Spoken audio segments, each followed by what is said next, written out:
Um, this afternoon we can try to work on AMOS. Has anyone not yet installed the program in your computer? Okay, good.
Okay, do we have everyone here?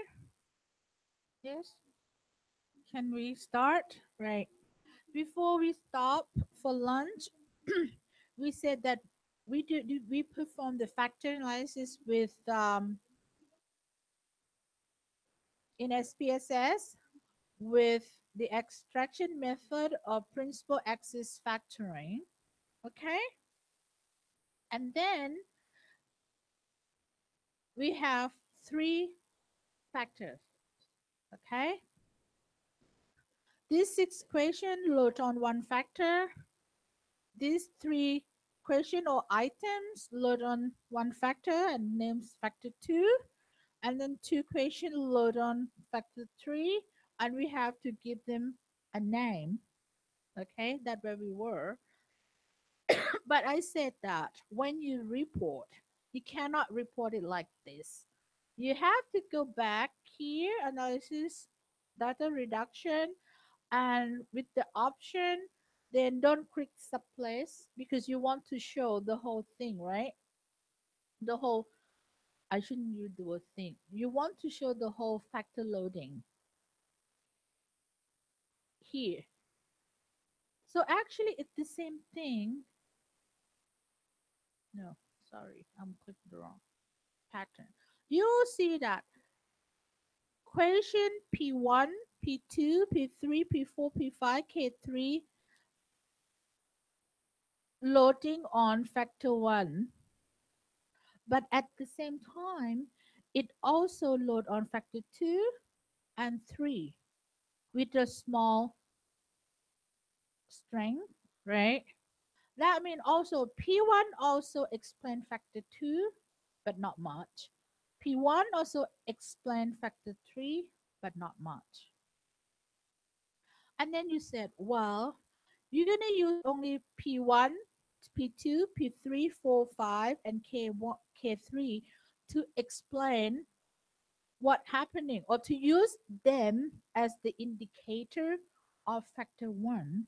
It's not fair.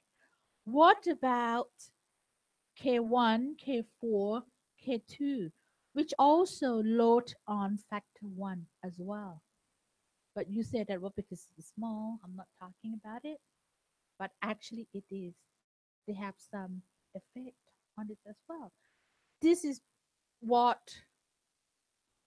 factor analysis in SPSS,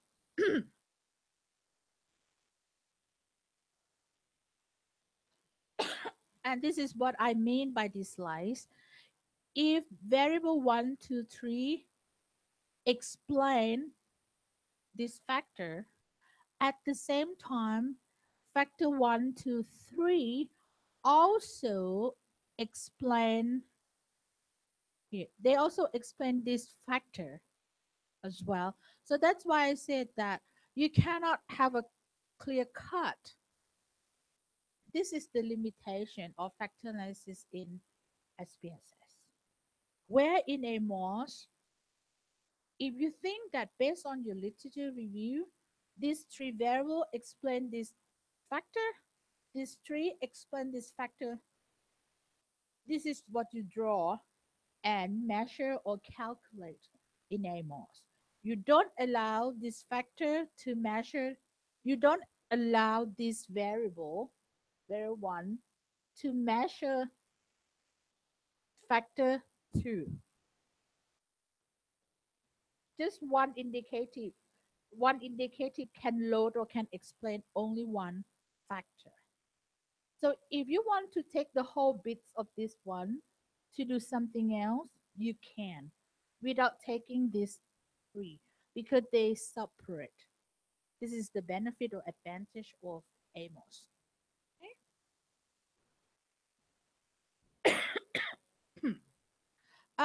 I have already explained that principal component analysis and factor analysis, both of them are meant for data reduction, but they are not exactly the same. But let me not go into detail of the different because otherwise it's going to take another 3 hours to explain. But in short, is that if you want to reduce the number of questions without having anything in mind, how many factor or what does that mean? You just want to have one component, two component, three component, that's it, then you use principal component. But if you think that there's underlying construct, when I say underlying construct, it means that based on the review, you think that there should be this number of factor and this factor can be explained by these items, then it's better to use factor analysis. Okay?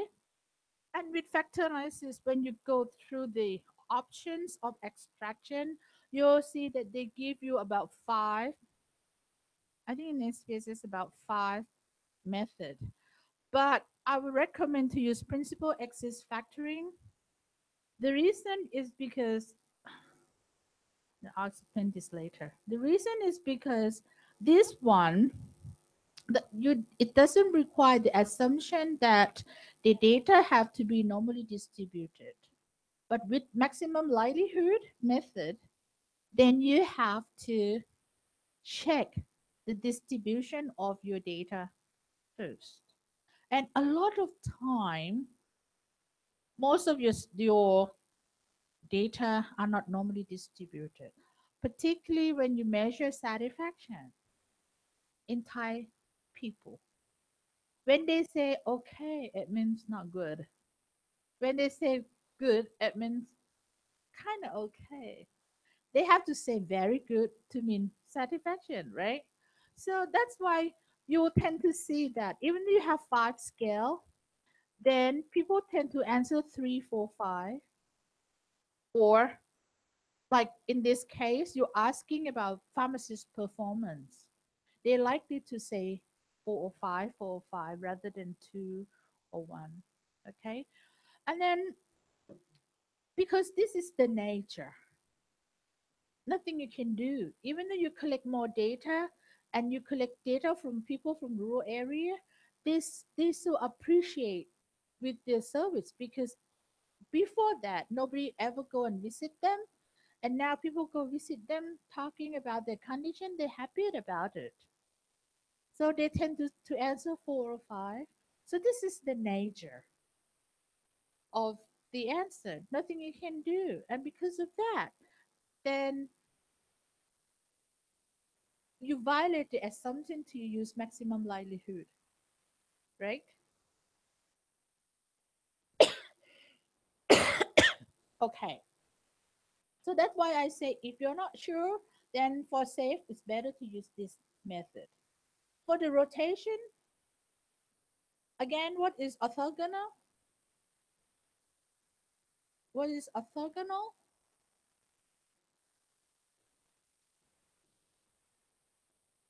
When you think that the factor doesn't have correlation, they are not related. You don't allow for correlation, but the oblique rotation is when you allow for correlation. Sometimes you don't know. If you don't really understand your data, you have to try. A lot of time people try. You try with the Varimac ones, and then you try with Oblimin again, okay? And then you compare the result, which one is better, and then you choose that because you base your decision on statistics. But if you do a lot of reading or literature review and you think that, well, in this case, like for example, knowledge and skill is highly correlated. So it doesn't make sense to force them not to be related. So I decided to choose oblique because based on my literature. But if I don't have any idea, I have to try. This is what it means that when you perform a factor analysis, you will see a group of data kind of scatter or pull kind of together here, and this is one dimension, and then another set pulled together here, and you see that this is 90-degree angle. This is what I mean by orthogonal. But if say if you're trying for this one, if you're trying to draw a line to pass through this group of dots and pass through this group of dots, but still keep this as a 90% angle, percent, not percent, degree, 90-degree angle, what gonna happen? If you try to draw a line and keep this as 90%, 90-degree angle, right, it's not go through middle or the central of the group of the dots, right? What about this one? How many factors do you think? This is your data group like this. You think how many factor? One factor?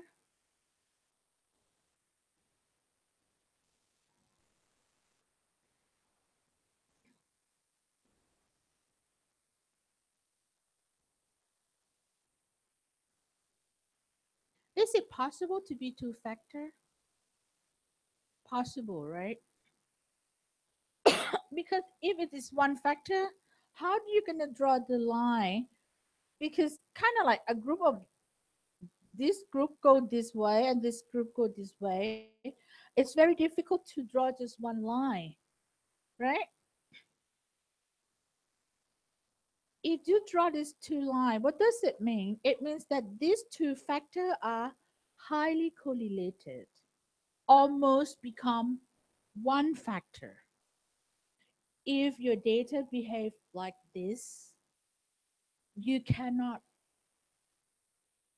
force the SPSS to give you two factor. It will show that you have one factor, where you can see that no, actually it's two. Two factor is highly correlated. You cannot run this in SPSS, where in AMOS you can. So that's why I said that AMOS increase the precision of estimate, because it allow you to perform something which is the small variation. Okay, this is another thing that I'll go back, but I'll tell you that this is something obviously that you cannot do it with SPSS. If you believe that there are two factors and this two factor is highly correlated and these two factor have to be combined to become one factor, so this is what we call hierarchical factor analysis. This is something that you cannot do it in SPSS. So if you want to perform hierarchical factor analysis, then it's the time that you have to do it in AMOS. We'll get back to this later. Okay, before you sleep, as you enjoy the talk, let's practice AMOS. AMOS is the on top program of SPSS. So you open the data file that you want to work with. So this one going to be satisfaction, the same the same program, and go to analyze, and then IBM SPSS AMOS,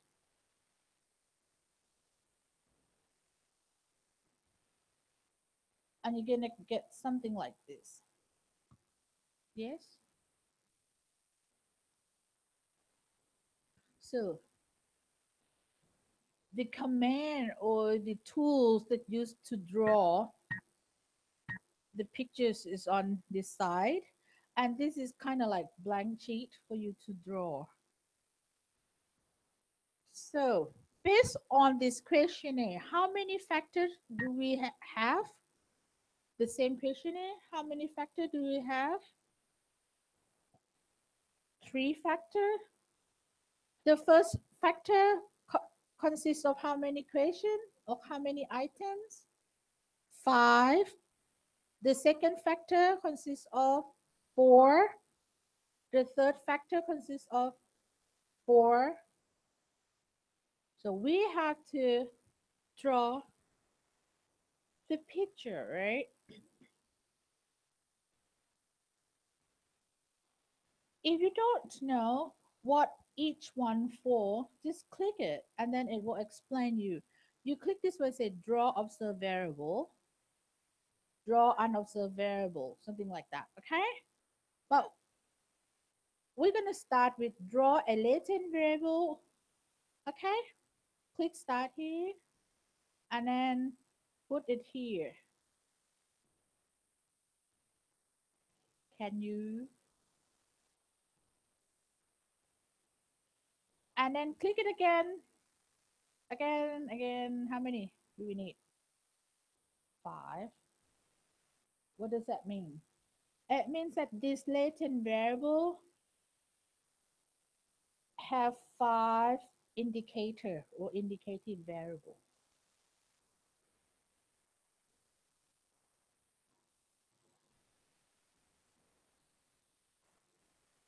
Can you?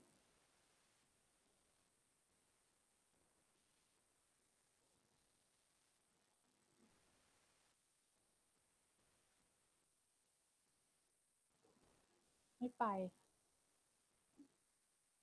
ครับคลิกค้างค่ะ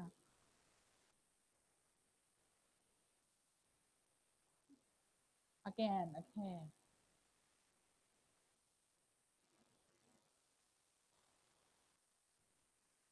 click this one okay and then drag and then click 1 click 2 click 3 click 4 click 5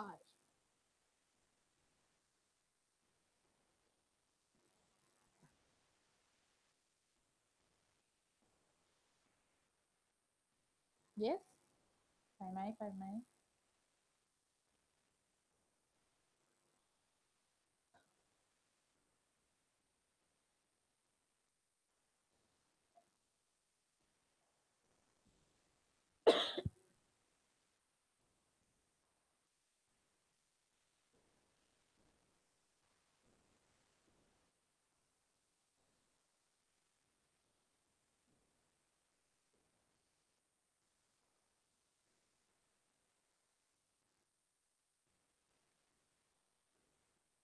everyone have something like this yes who haven't have something like this okay I'm not happy with this I want to move it I click this one preserve symmetry it means that I want it to be the same and I want to move the whole group and then you see that car used to move the object click it and then I'll click here and then I can move it anywhere I like on the screen.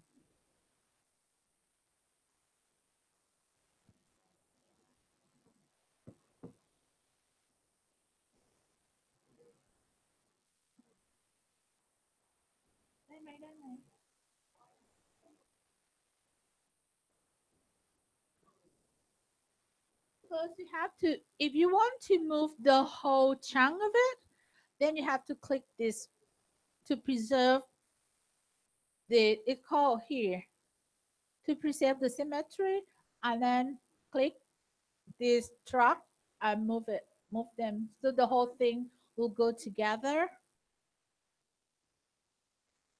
If you don't click to preserve the figure and you move it, this is what gonna happen. You click just only the latent, so it moves only the latent. Okay.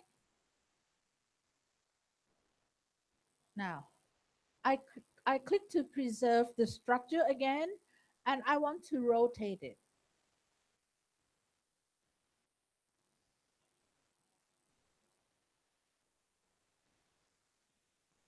Okay.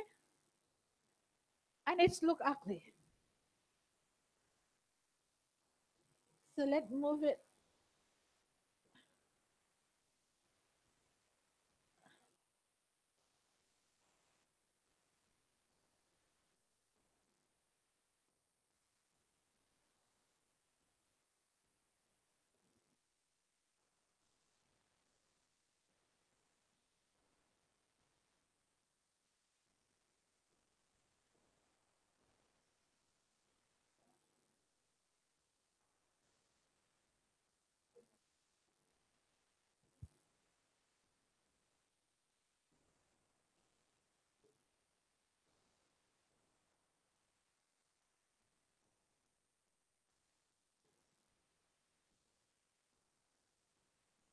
And then if you think that, well, this is too small, this is too big, you're not happy, then here, change the shape of the object. Look at here, I still preserve the whole structure, right? So when I click change, the whole thing will change. But if I don't preserve the structure, it will change only the object that I click to choose. I preserved it and I click here. Okay, I want to change the size and then I click here and I enlarge it so the whole thing, the whole set become bigger. Oh, I like it this way. So this is how you pretty up your drawing.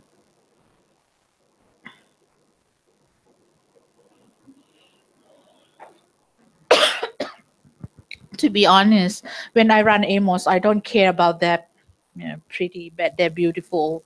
My models look ugly,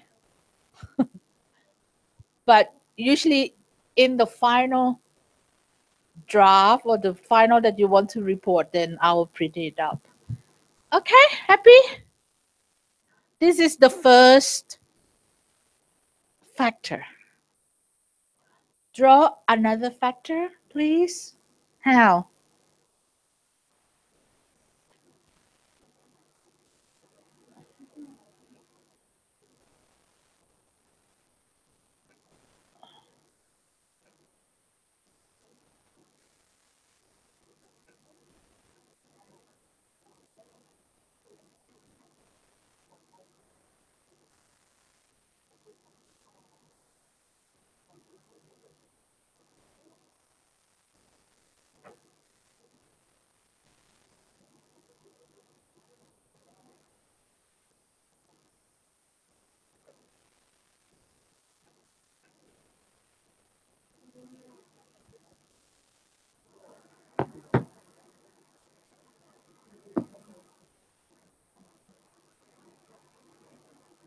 Yes.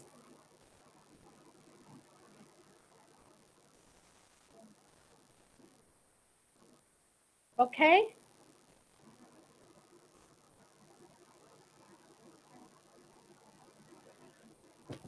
So now we know this.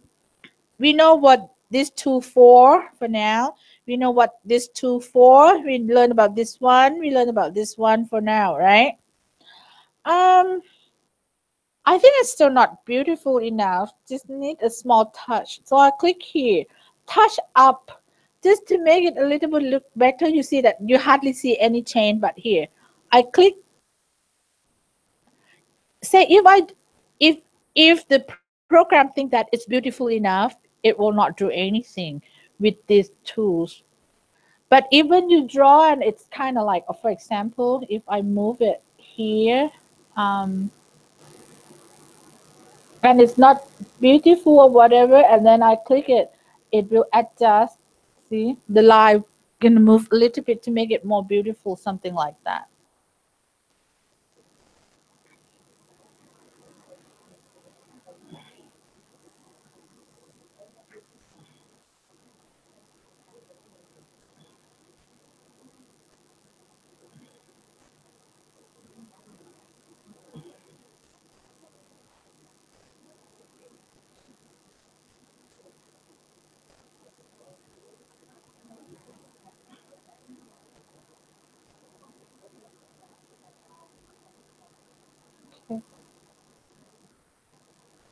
If I'm not happy to let the program to draw this for me, I can draw it one by one. Like this, for example, I draw the unobserved variable here, and I want this unobserved variable to attach to this observed variable. I'll just click the line and draw it like that.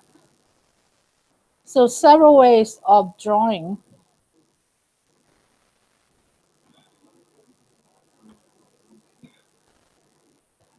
Okay, you have something like this.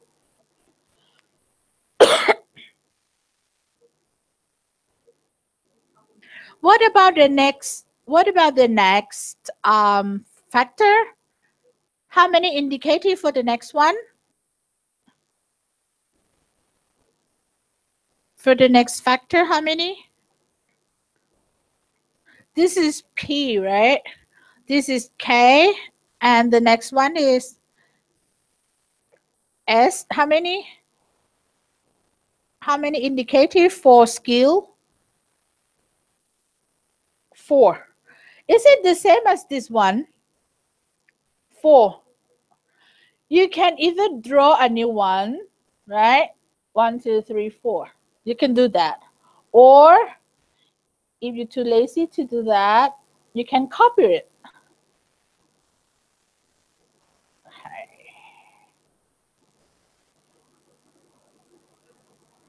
Select, select this. Oh, I want to copy the whole thing, right? So I have to preserve and select this. And then this is copy machine.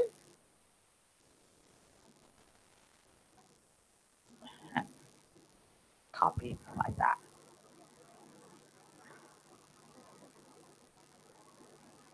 Again,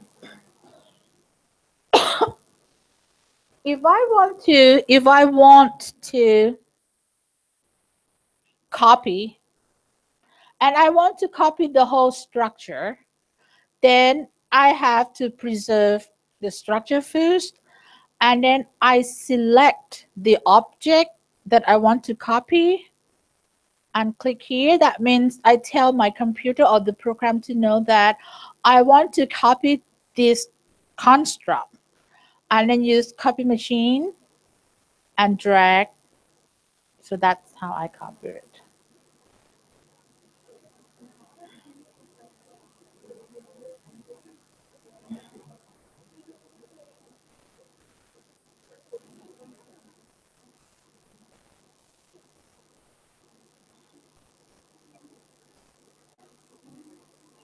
And then if I'm not happy, I'll just edit and undo. That's it. And then you see that this one has been selected, it's still active, deselected. Otherwise, your program will think that you're planning to do something, deselected. If I choose this is select just one. This menu select everything. Try and see what happened. I preserved it and I select on all of them, and then I copy. This is what happened. The whole thing will be duplicate.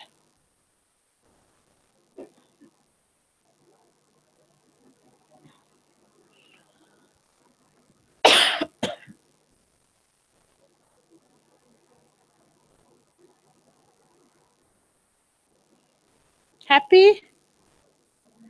And we said that yes, we allow for the correlation. Here, draw covariance or correlation. Click.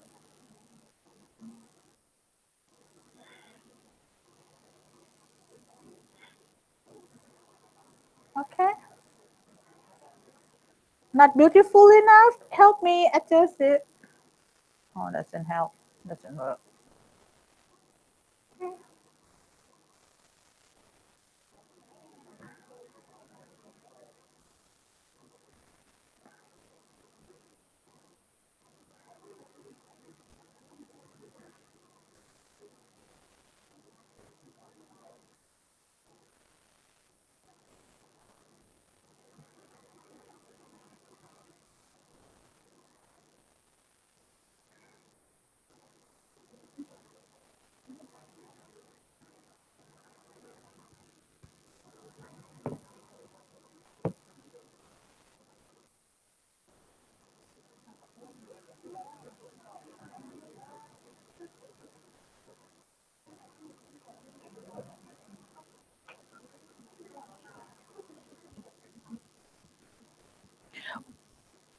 When you run factor analysis in AMOS, even though you think that they're not related, you still need to draw this correlation for it to estimate. And then it will show you whether this one have low or high correlation. Okay. Done. Have something like this. Save this graphic. Save as. Say whatever you want to name.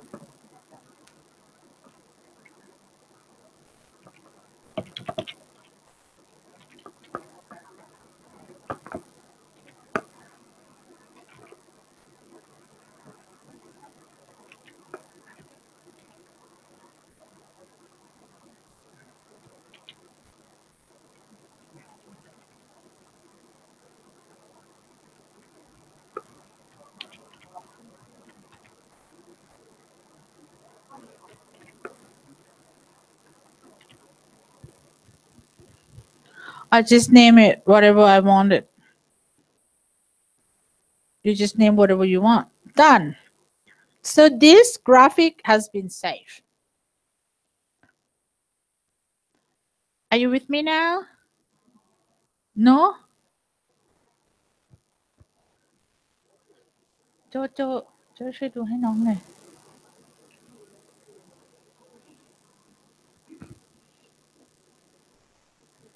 The next step, once you finish drawing,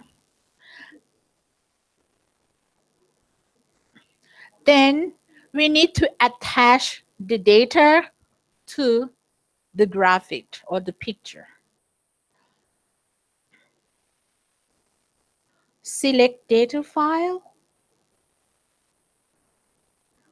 click to select data, and then file name. Go to see the file that you want to attach the data to work with the graph. And we say we're going to attach it with satisfaction for SEM version 4 and click OK.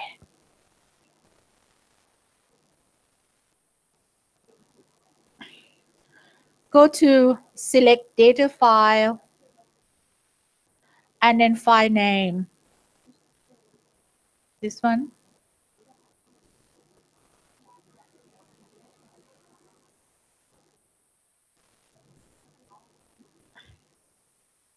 And then file name and then find the name. And then when you found the file, the data file that you want to work with, just click open and then OK. Okay. And now your program knows that this graphic attached to file satisfaction that you want to work with. The next step is to put the variable.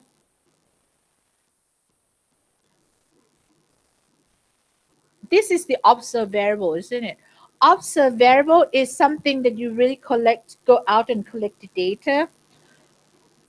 Click here, list variable in the data set, and then P1, drag here, P2, P3, P4, P5, so on and so forth. And please finish the whole thing.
Nhan, con.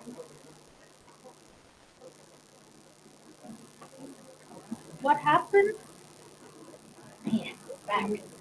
Okay.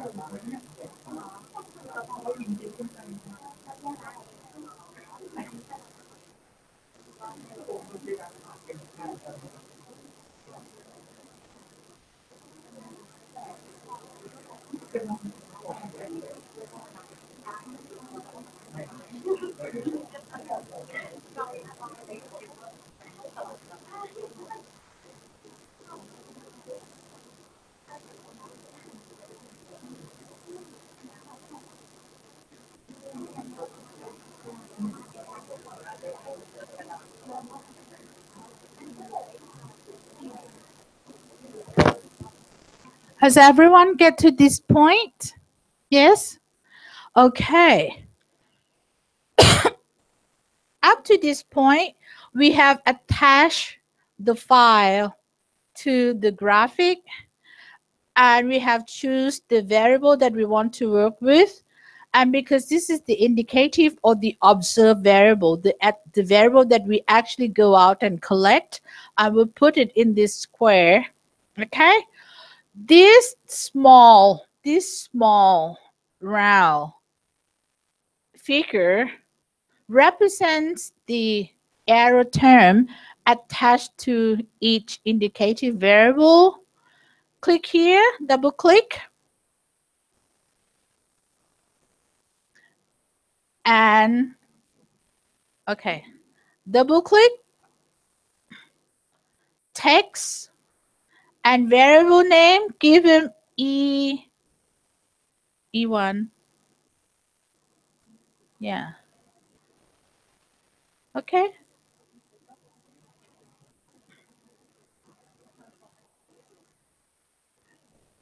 So on so far. How many E do we have?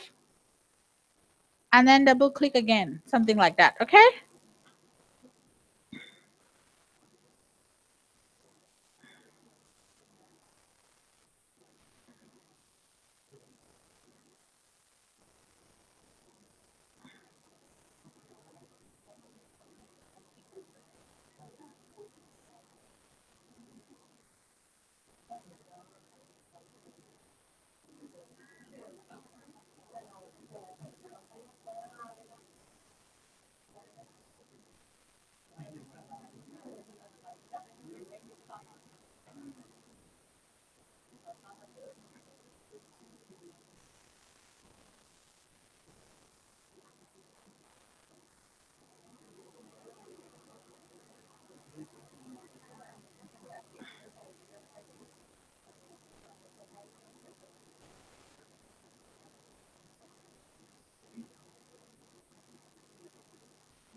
Okay. So you have E1, E2, E3, right? And this is what? The factor name, right? Double click and give this factor a name. I'm going to give it as process.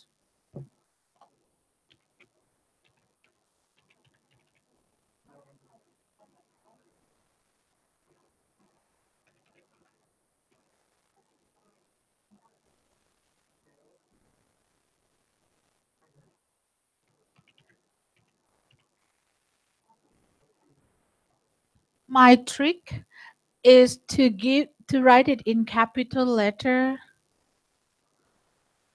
So when you run, it doesn't really matter whether you write it in uppercase or lowercase, like capital letter or small letter doesn't really matter. The program can be run anyway. But when you read the output, it will be easy to spot or to look at. Just the trick.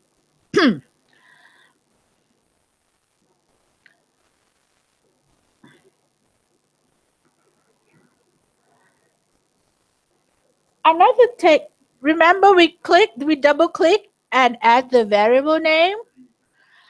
If you have plenty of time or if you have not many variable to name, then just name one by one. But if you're lazy, just use the plug in and then what? Name unobserved variable. Done.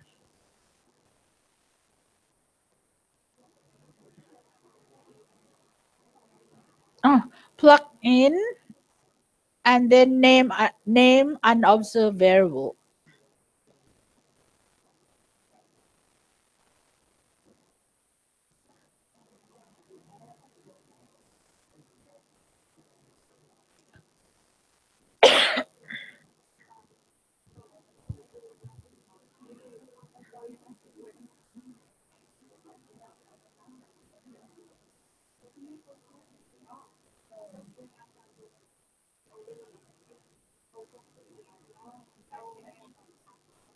Yes.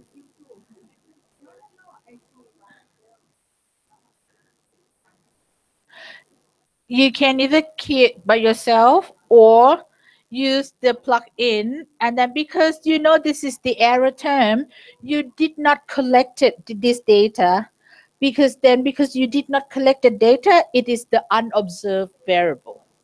And you want to name the unobserved variable, just plug in and click name unobserved variable. And then it will automatically give you the name E1, E2, E3, 4, 5.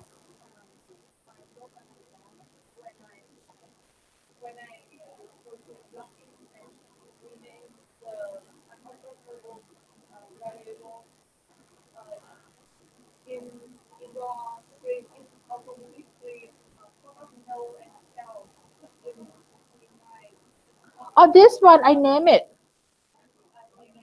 I name it. Because this is the factor name. I can name this one Toy Ting, this in Sarah, this is whatever if I like.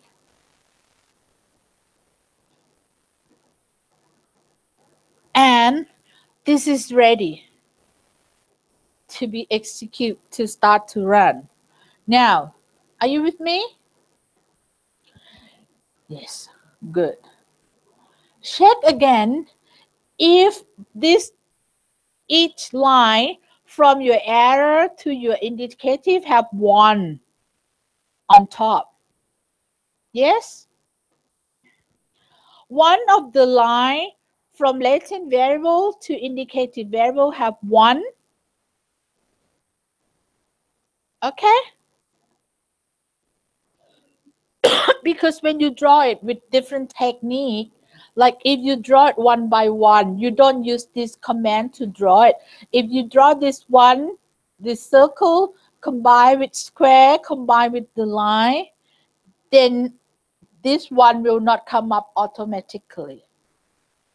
If it doesn't come up, click the line, double click at the line and go to parameter and regression weight, put 1.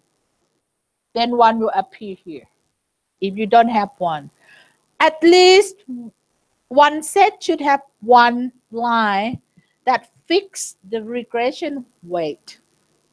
I'll explain it later why you need to do that.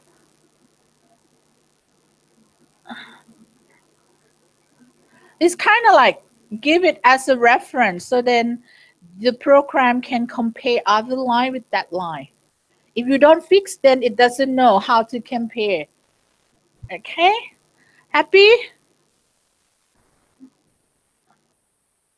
The next step, can I move on? Click this one, analysis property.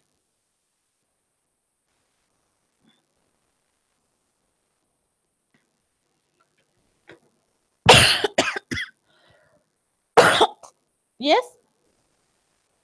And you will see that the default is maximum likelihood. It means that in AMOS, the estimation that they perform using maximum likelihood technique or method to perform, which is the standard, which is good.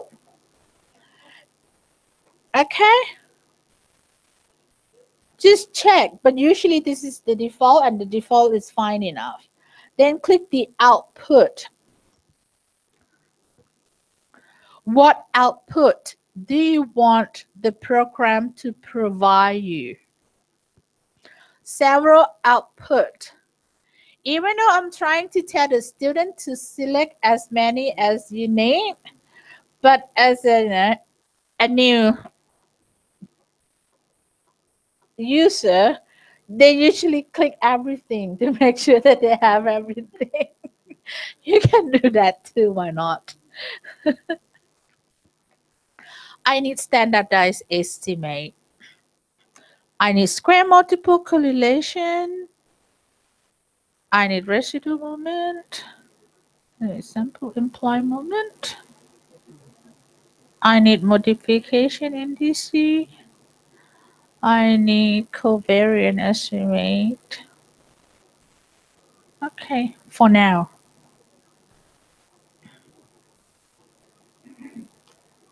When it's run, then I'll explain it to you what each one means. Okay. But if you're not sure, you just click everything. Happy? Yeah, me too. Done. Now, we attach the data to the file. We attach the variable to the graph. We tell them what output we want. We select the method of calculation. And now, time to run. Calculate the estimate. Click, and then it will run. And then you will get something like this. If it works. If it doesn't work, it will report you like unidentified metric or whatever.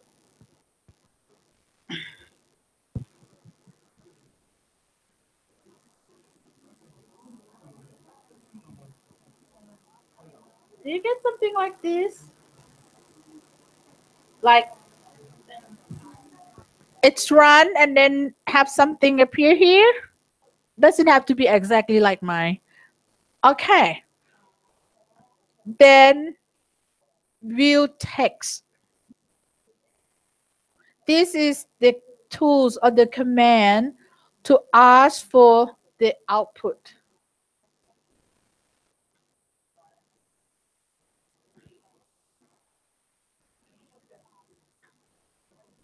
Yes? The first thing that you have to read, it will appear note for the model. It say number of distinct parameter to be estimated is 29. It means that it tells you that based on that graphic, based on this graphic, the program has to estimate 29 parameter.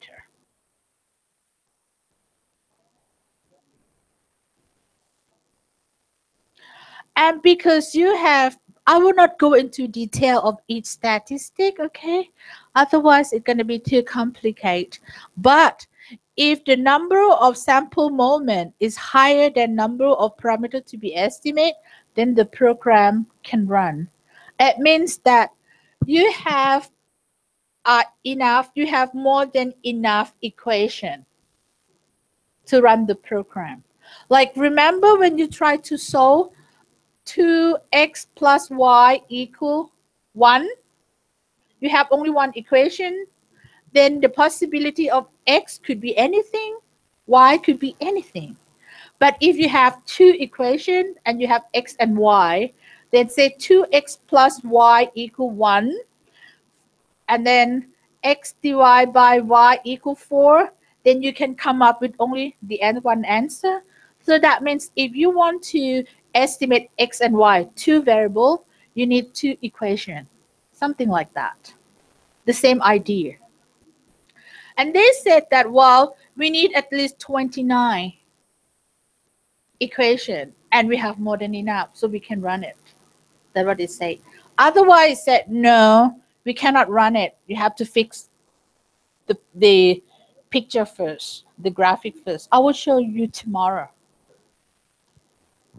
But for now, this is what they say. This is the chi-square degree of freedom and probability. The probability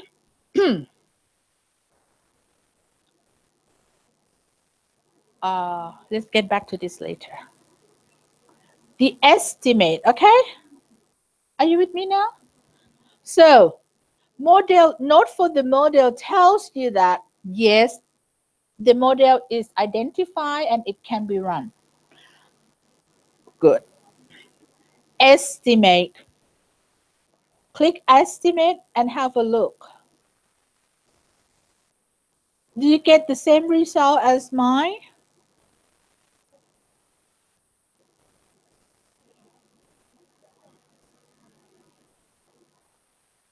Have a look at this, the first set here.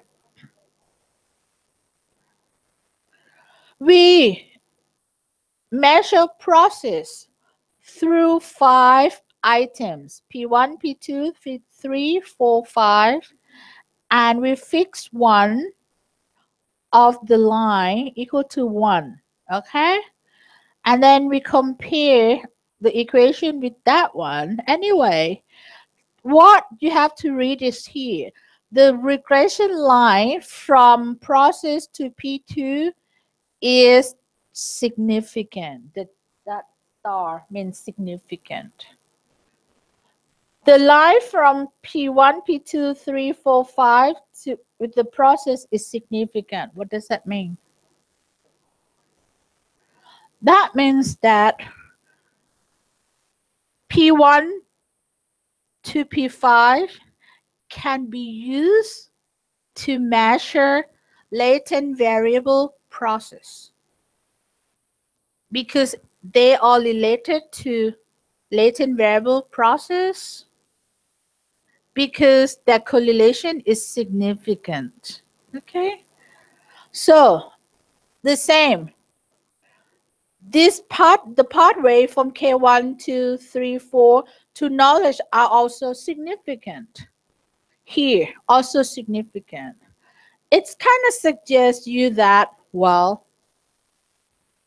what do you believe? You think that there are 3 factors.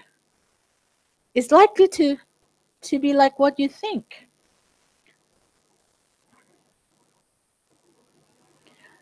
This is the standardized regression. This is in SPSS. It is the factor loading. You can see it from here or here. Click standardized estimate. Click it here because sometimes it's easier to see from here. And then ask them to show. And then it will show here. Probably easier to see. And it's the same. Say this line from P1 to progress is 0.79, right? Let me see. Let me check. P1. See? 0.79. It's the same.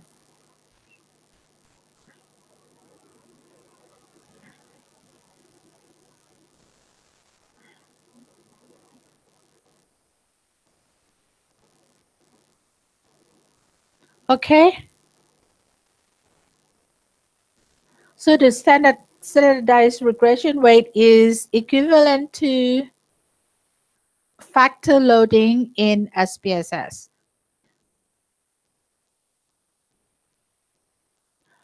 Correlation.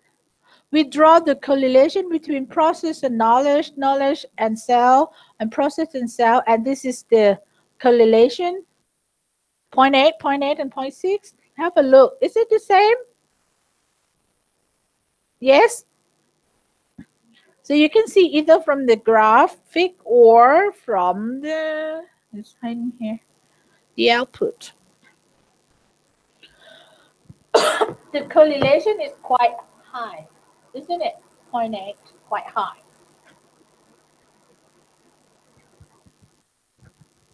So like I said that, have you tried maximum likelihood in SPSS before we go for lunch, remember? And we come up with how many factors? 2. Why? Because the correlation is very high. That's why it collapsed.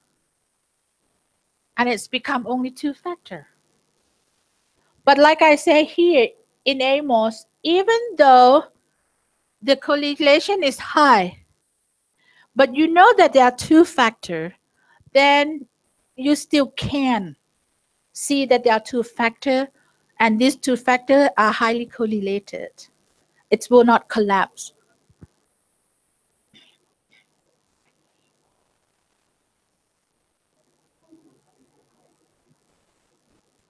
This is correlation. It's the same as in SPSS.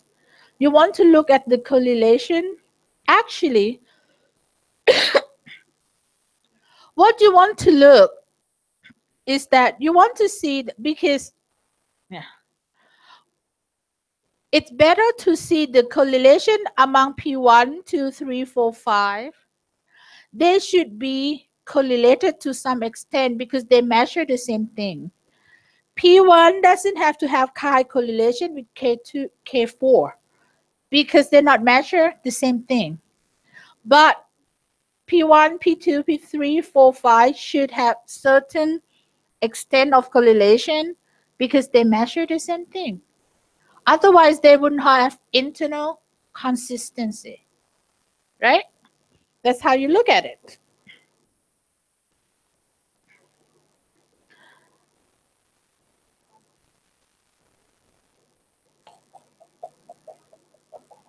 But this is important.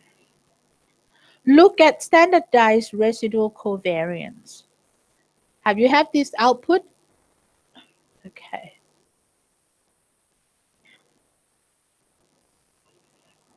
This is important to look at.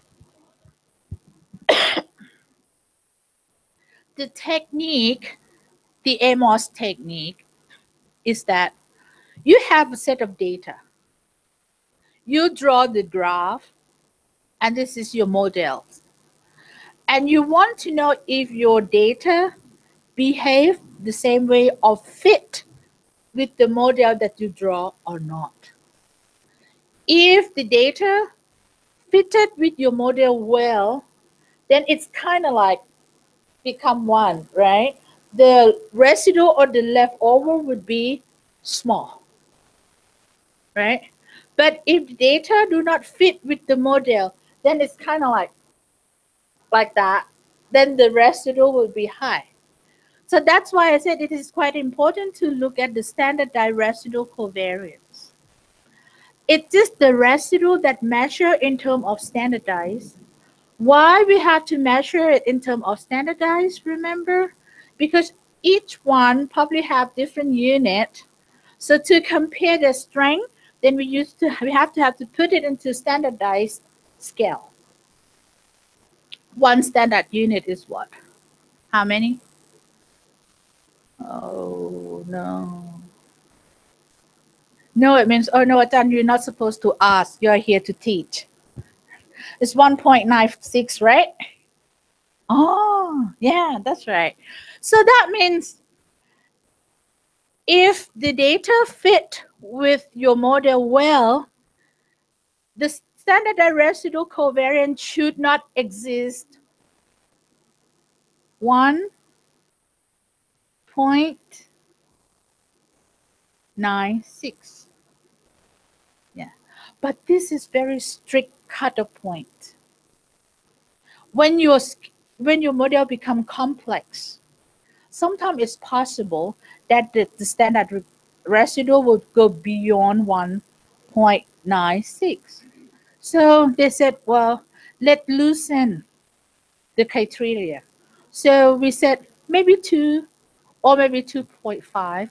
So in general, we said that if the standardized residual covariance less than 2.5, then that means, yes, it tells you that the data kind of fit with your model quite well. But if the data, if some of the variable have, like this one, if some of the variables have high standardized residue, maybe it's better to remove that variable because that variable make the data not well fit with your model. Okay, that's what it is.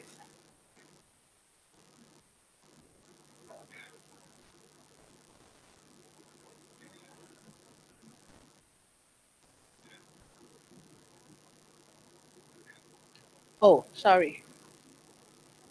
So are we happy with our residue? We use the absolute because you see, some of them have plus, some of them have minus, because when you put it into graph, it could be plus 1.9, one standard this side or one standard for that side, right? So when they said that the standard residue should not greater than absolute 2.5. But if your model is big, maybe some people even say, well, if it's less than 4, then I can accept it. It depends. But in general, 2.5 is already kind of generous enough. Happy? Are we happy? I'm happy. nothing beyond 2.5. Here, modification indices.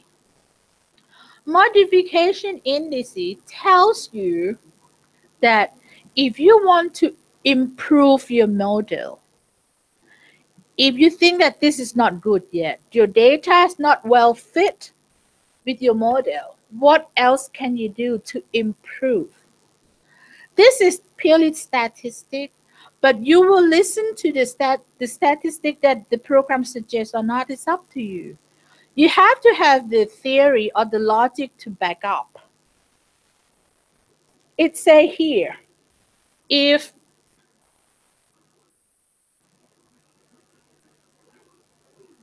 yeah, if you draw the correlation between E6 and E9, then your parameter will change, your model will improve. The model improve, it means that the model will fit, the data will fit with your model better.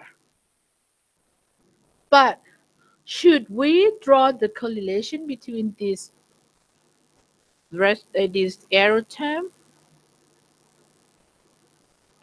We don't know. Let's look at E6 and E9.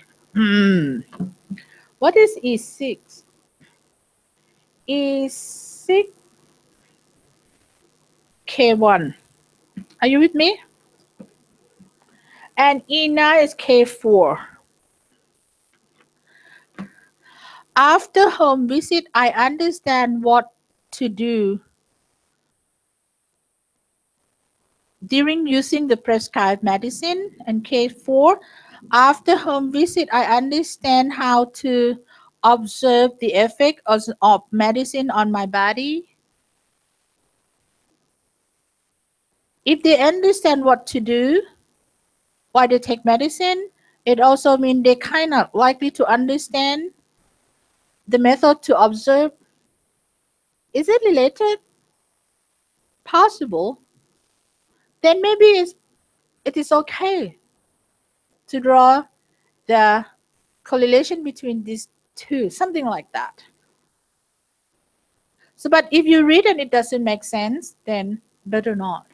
And one thing that you shouldn't do is that if the program suggests you to draw the correlation among the residual which is not in within the same factor, you should not do. Why not?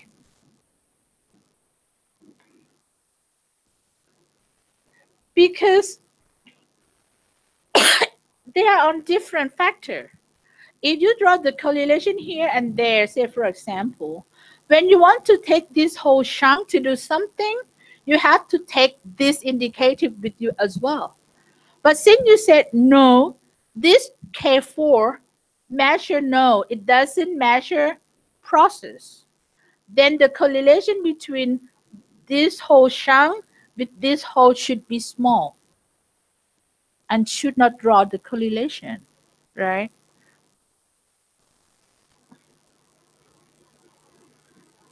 Um, that's what the program tells you. Look here. When you look, sorry, come here. Look. If you draw E6 to process, then you will improve the model a lot.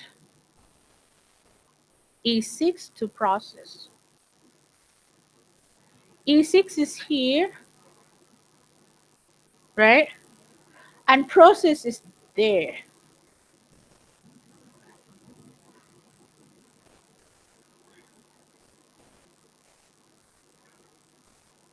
What does that mean? You can do it because the program allows you to, but what does that mean? This is the error term that attached to K1. It's not the error that attached to process. So it doesn't really make sense, right? So even though by doing that you will improve the fit of the model, then it doesn't make any sense to do so. Well, if we decide not to do anything at all,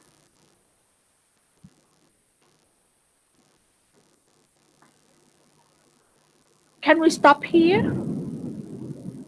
I don't mean that can we stop talking here, but I mean, can we stop adjusting or improving? We don't know yet. We have to look at model fit.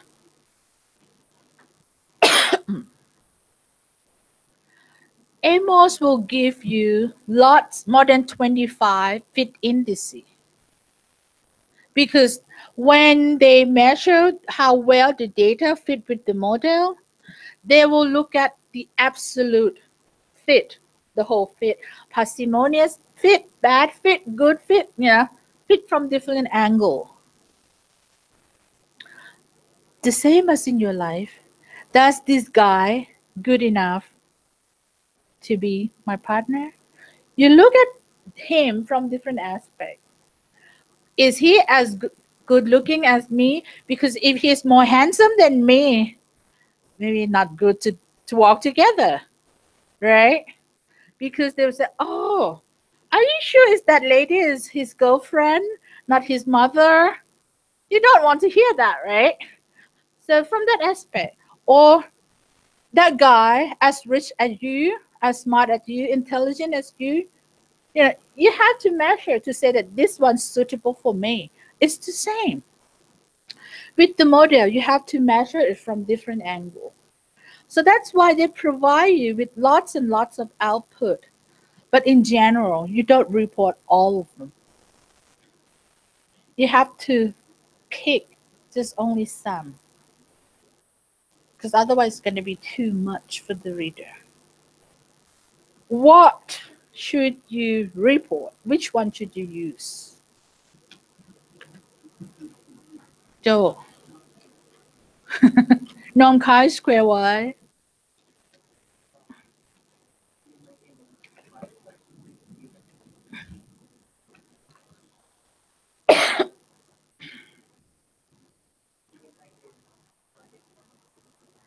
Okay, this one is called norm chi-square or relative chi-square.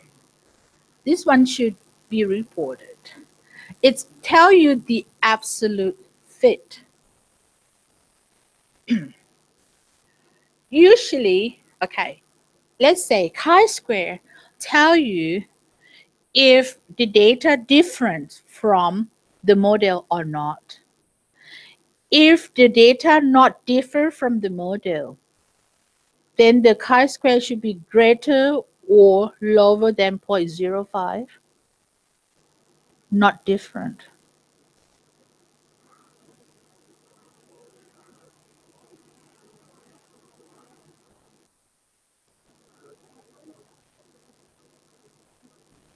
Because usually we use the probability value, p-value at 0.05 as the cut point, right? My question is, if your data behave the same, no different from the model, then you expect to see the p-value of this chi-square greater or lower than 0.05.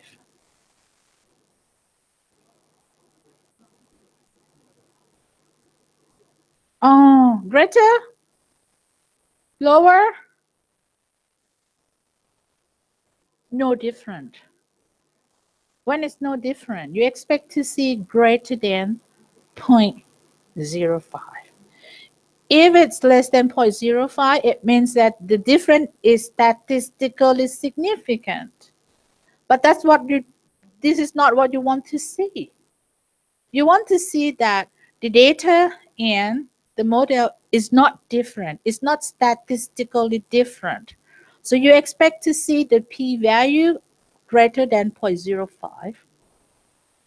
But a lot of time you will see that the p-value would be lower than 0.05. Why? Because the model is too big. Look at it like when you test the normality. When you have a lot of number of sample, then your data likely to be normal, right? But when you perform the test, it tells you that it's not normal. It's the problem with the test. So that's why they said in that case, we have to take the degree of freedom into consideration. Because significant or not significant, it also depends very much on the degree of freedom. So that's why this would make more sense or more informative.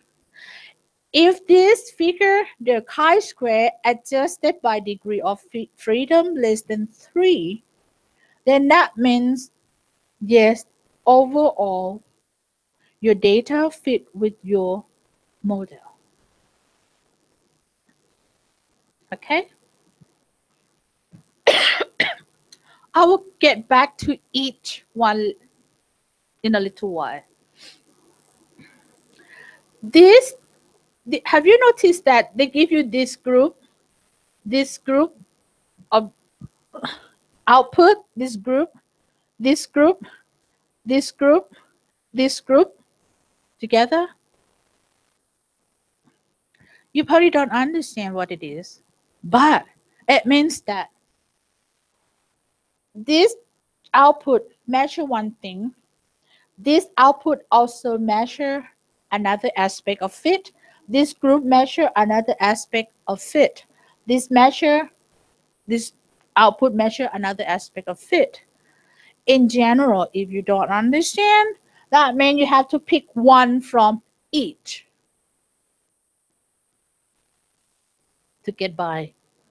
So well, in this one, maybe I'll pick AGFI or put GFI or IMR.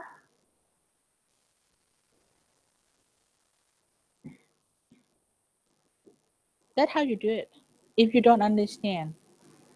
But later on, you'll know how to select, okay? Actually, look at this one. This is GFI, this is AGFI. A stands for adjusted. I usually choose this one because I want to be hard on myself. Because this is more difficult than this one to obtain. Have a look. GFI is 0.9, which means that your model is good fit, where AGFI is still 0.8, not so good.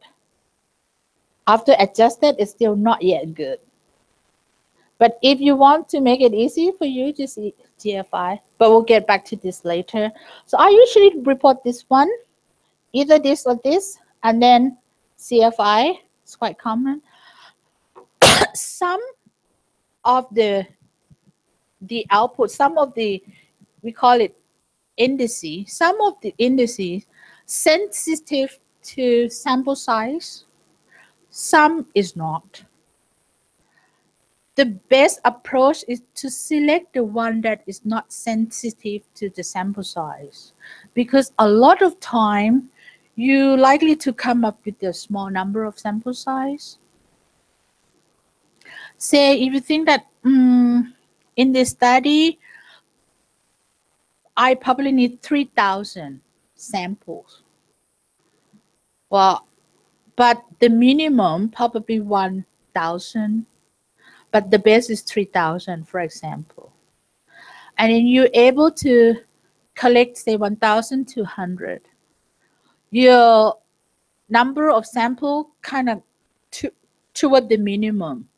That means when the number of sample change a bit, the indice will change a lot. If you choose the one that's quite sensitive to the sample size. So to be on the safe side, pick the one that's less sensitive to the sample size.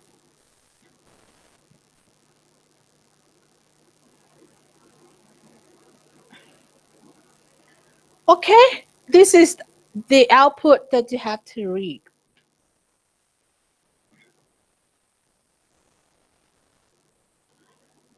Go back here. Run it again. And I want to see the standardized. What is this again? The number here? What are they again?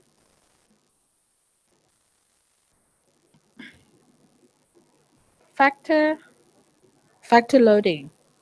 What about this number here on top of the square?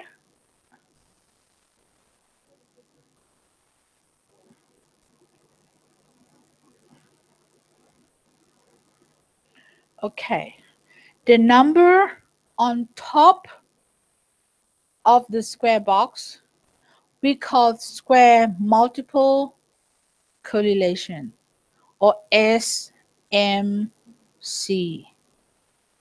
square multiple correlation. It means that you square this is the regression or factor loading. When you square this factor loading, you obtain this number. Say this is easy, 0. 0.7. 0. 0.7 times 0.7 is 0.49, right? But what does it mean? What does it tell you? The square multiple correlation, what does it tell you? It tells you how good this item or this indicative, how good this indicative explain this latent variable. The same idea as R square in multiple regression, the same idea, right? Because this is correlation. And you expect to see high correlation between this indicative and this latent variable because you want to measure process through this indicative or observed variable. If the correlation between each indicative to the process is low, it means that this one is not a good indicative or indicator of that factor. So you expect to see a high correlation here. And it also means that the R square, which tell you how much the variance in process can be explained by this variable, you expect to see this high as well. How high?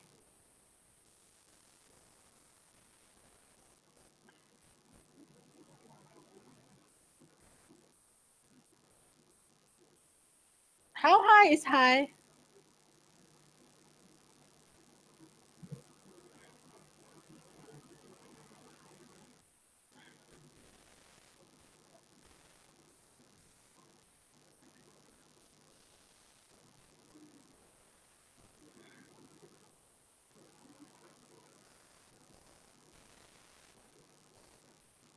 How high is high?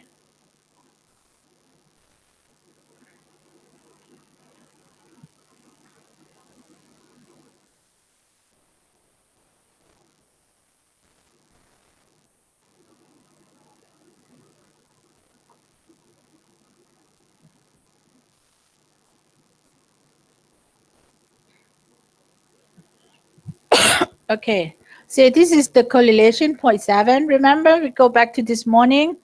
0.7, the correlation of 0.7 is good, right?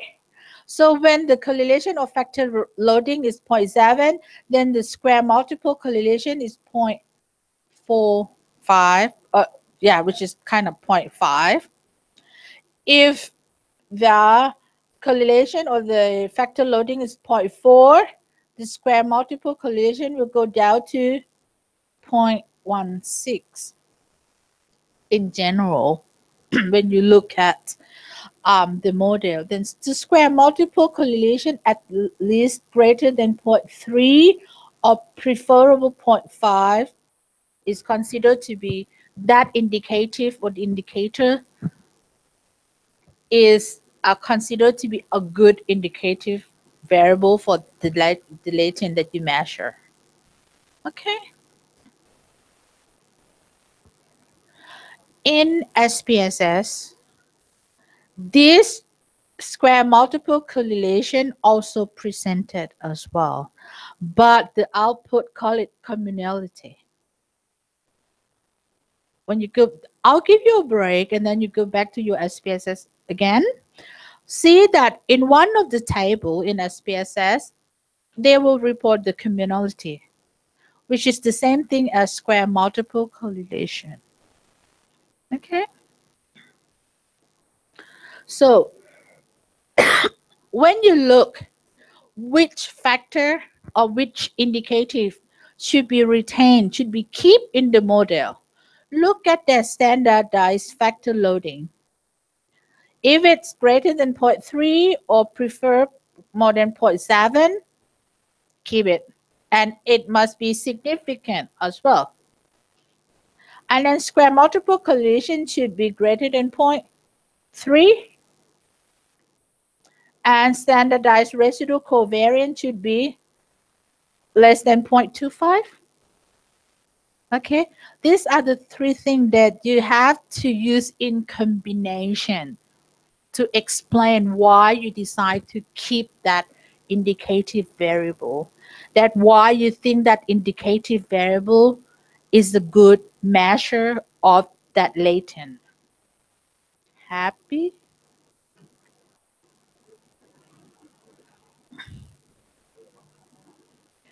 Okay, let's take a break and try to practice, because I noticed that some of you haven't finished drawing this. um ยังไม่สันทัดใช่ไหมคะ How many minutes คะอาจารย์ Up 10, and then we get back 10 or 15. Yeah.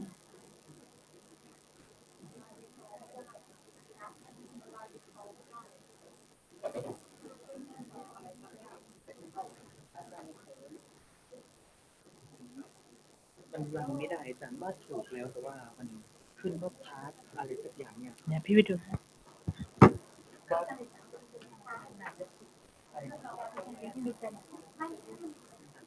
าจารย์ที่เราหมายว่าขึ้น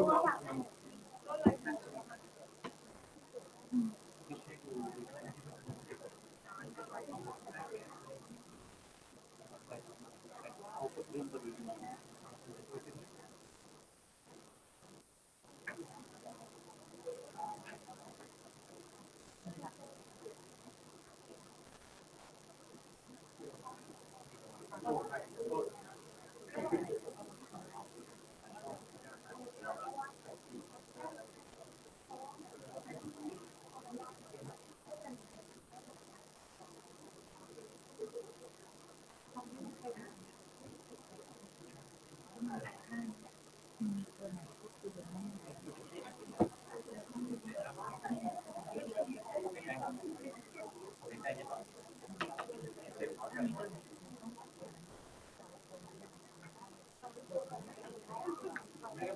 แต่ถ้าดูจากตัวเราตัวมันคิดก็แปลว่ามันน่าจะมีคนหรือว่า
Okay, I hope that everyone can run the model. Let's get back to, okay, I'm talking about a node for the model, which tell you whether the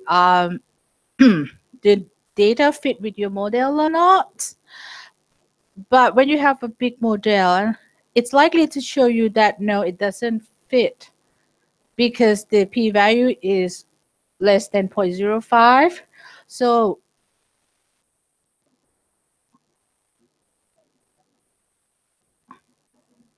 I'll explain it in Thai later because there are some who cannot understand Thai, okay? And then we look at the estimation, but then model fit.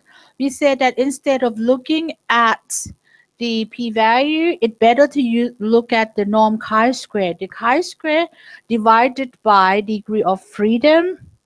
Okay, so the chi-square that take degree of freedom into consideration, and it should be less than 3. And then one of each set to assess the different angle of the fit. And if you want to see if anything you can do to improve your model, look at the modification indices and look at any suggestion that your program tell you to do. If you draw any lines, how much chi-square will change. Any change greater than any change that greater than 3.8 as a rule, then any change greater than that, if you do as suggested, it will improve the fit of the model. But as I say, that sometimes it doesn't make sense to do that.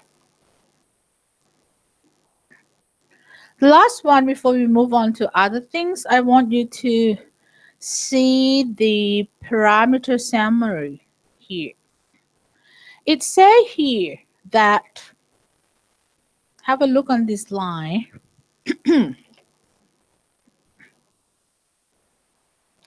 There are 10 weights variable, there are 3 covariants, then there are 16 variants, and altogether there are 29 parameters to be estimated. Why do we need to know this? How many parameters to be estimated? Why do we need to know? It's the same idea as when you use conventional statistics. When you want to perform multiple regression, how many subjects that you need? You have to calculate. Yeah, if you use different statistic tests, the number of samples required to test that statistic will not be the same. Different formula. So that means that you must have enough sample size to perform the particular statistic test that you choose. For AMOS, if you do the literature review, you will see that there are several techniques that they use to calculate the sample size. But the most common would be the number of parameters to be estimated. And the ratio of sample size to number of parameters to be estimated is suggest not less than 5 and about 1 to 20 would be good. But a lot of time if you use 1 to 20, you have 29 parameters to be estimated. And then if you need ratio of 1 to 20, how many subjects will you need? 29 times 20 for 20. Yeah, we don't use our brain anymore. 580, right? That's a lot. What about 1 to 5? That would be 29 times 5. At least, you need at least 149. But kind of like in the middle or comfortable would be 1 to 10. So 290 would kind of be considerable to be okay. Here I have 200, which is more than 145, but still not 1 to 10 yet. But greater than 1 to 5, which is, that means kind of okay, but toward to the minimum. Okay. So that's why we need to know how many number to be estimated to calculate the sample size and then go out to collect data. So in general, when you conduct a study, you draw the model first, and we call it hypothesized model. This is your hypothesis. You draw the model, and then you count how many number to be estimated, and then you times that ratio, say 1 to 5 or 1 to 10, and then you get the number of sample that you need, and then you can use sampling technique or whatever to obtain that number. Here, the computer tell you that you have 29, but it can tell you only if you have the data to attach the file. When you have the model alone like this, you cannot run it. And when you cannot run it because you don't have data to attach, it it won't run, and it will not show you how many. It will tell you after you have sample, right? Which means that if you want to employ AMOS in your research study, you should be able to count it by yourself.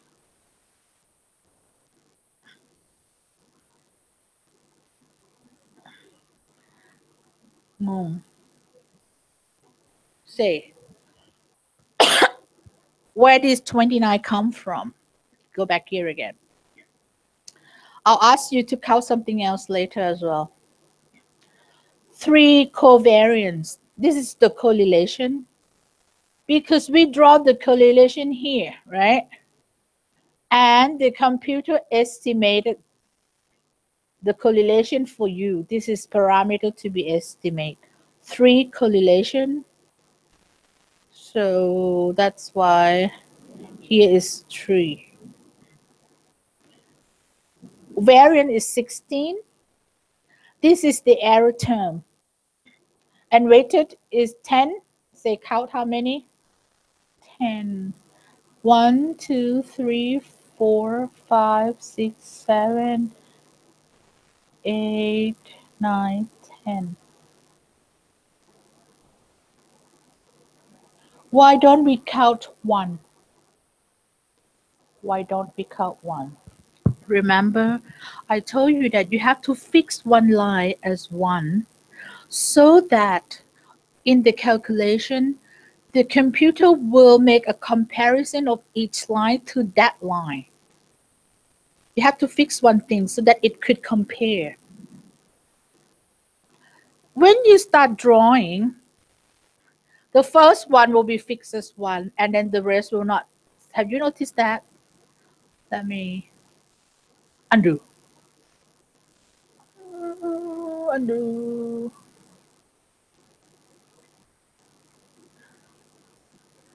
Let me draw it again. Here. See? The one here? And then if you add it up, the next indicative doesn't have 1. Okay? This is automatically.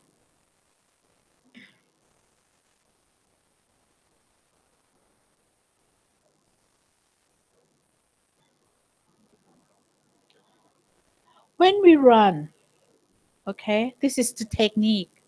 When we run and have a look,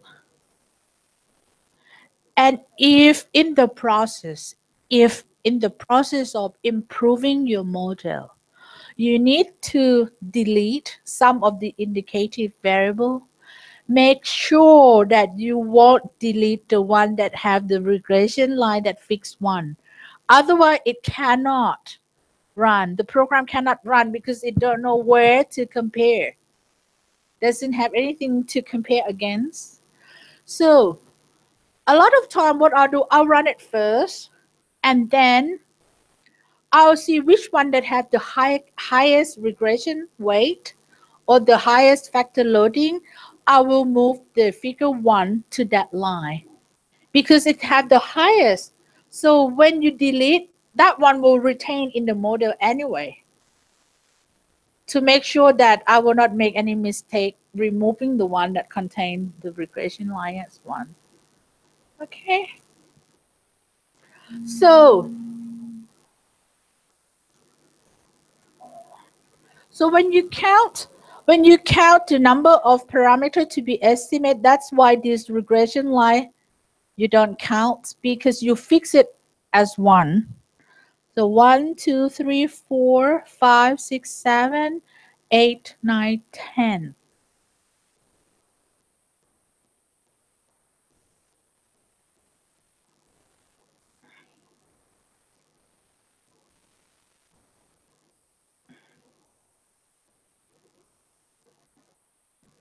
Okay? You know the 10, you know the 3, and where is 16? 1. This is something that you need to estimate. This is the error term, right? The error that attached to each indicative variable. In SPSS, like I said, the program do not calculate this error term because it assumes that the error term are equal. So they will not calculate. But we know that based on our thinking or logic, then we know that no, it can't be because different question will have more error than easy answer question. So this one have to be calculated. Is the parameter to be estimated as well? How many? How many? 13, right? But here it says 16. Where is the other three?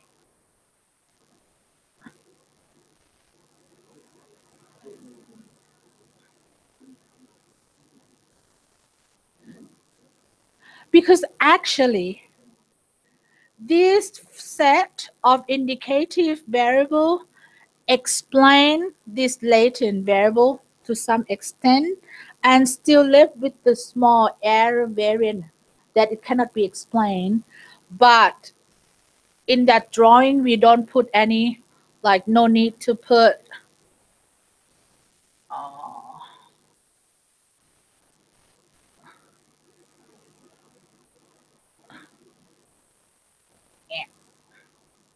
no need to put the signs here because the program know that this need to be estimated.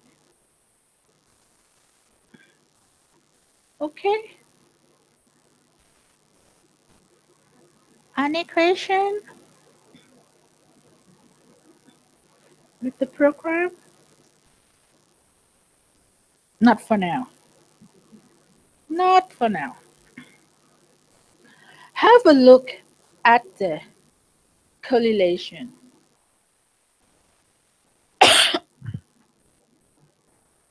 Now, when you have low correlation between or among the factor, maybe you stop here. But when you have high correlation, because this is zero point 0.8, this is 0.80, this is 0.68. When I say high, usually how high? Higher than 0.85. When it's higher than 0.85, it means that it almost become one factor. When you run it in SPSS, they will collapse. Here, instead of collapsing, you keep it like that, but you have to make a decision whether you can leave it like this or you want to perform hierarchical factor analysis. What do I mean by hierarchical? You have another layer or you have another level, say.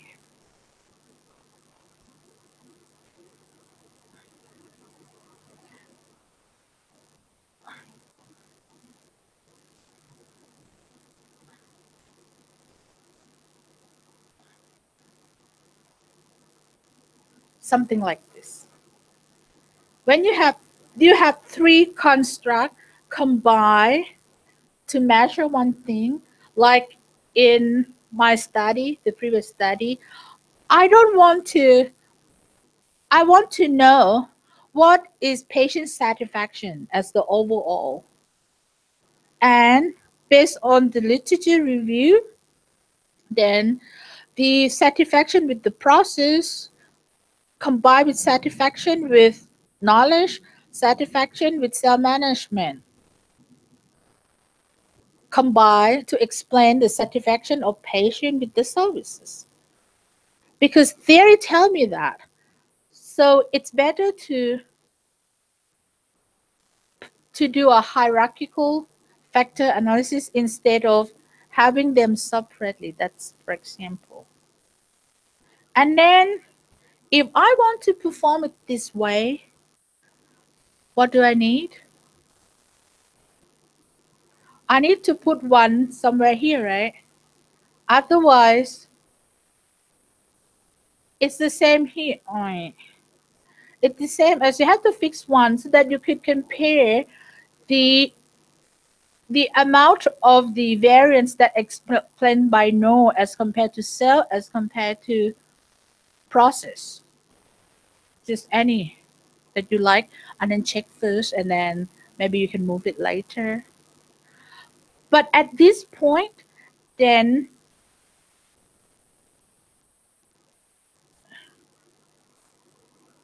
you need this.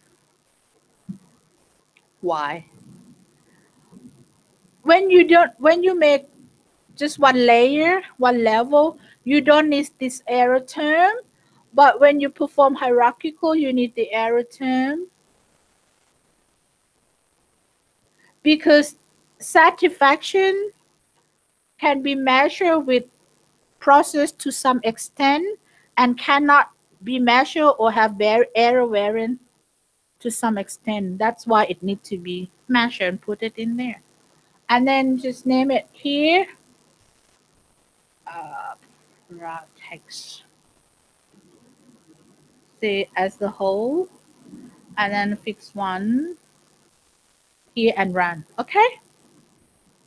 We'll do it tomorrow.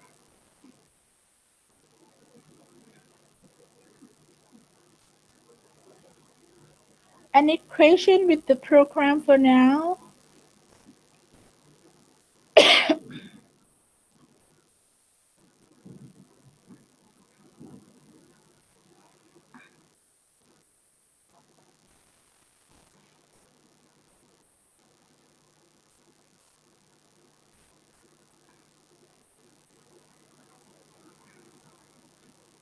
So we were here. Okay, we go back to our lecture note that in SPSS, running the factor analysis like this can be done, and in AMOS you can do too. In SPSS, this can be done. In AMOS, it can be done too. In SPSS, this cannot be done. It will collapse. But in AMOS, you can. And then you have to think of whether leave them like that as a two factor that highly correlated, or it would be better or fit the data well if you perform a hierarchical. How to assess it, we'll talk about it tomorrow. Okay?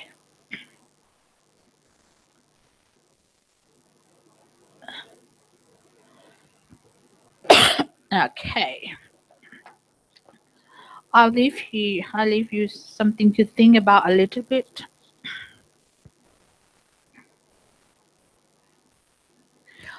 So, in the morning and up to now, we compare the use of AMOS and conventional uh, statistical tests to perform multiple regression and factor analysis. And the last bit that I will talk today is about the path analysis. Path analysis is when you have kind of like structure several independent variable and then go to one variable and then go to another variable like the path of the model like this. For example, TPB, theory of planned behavior, it said that subjective norm, attitudes, and perceived behavior control influence behavior through intention. Perceived behavior control also directly affect behavior without going through intention.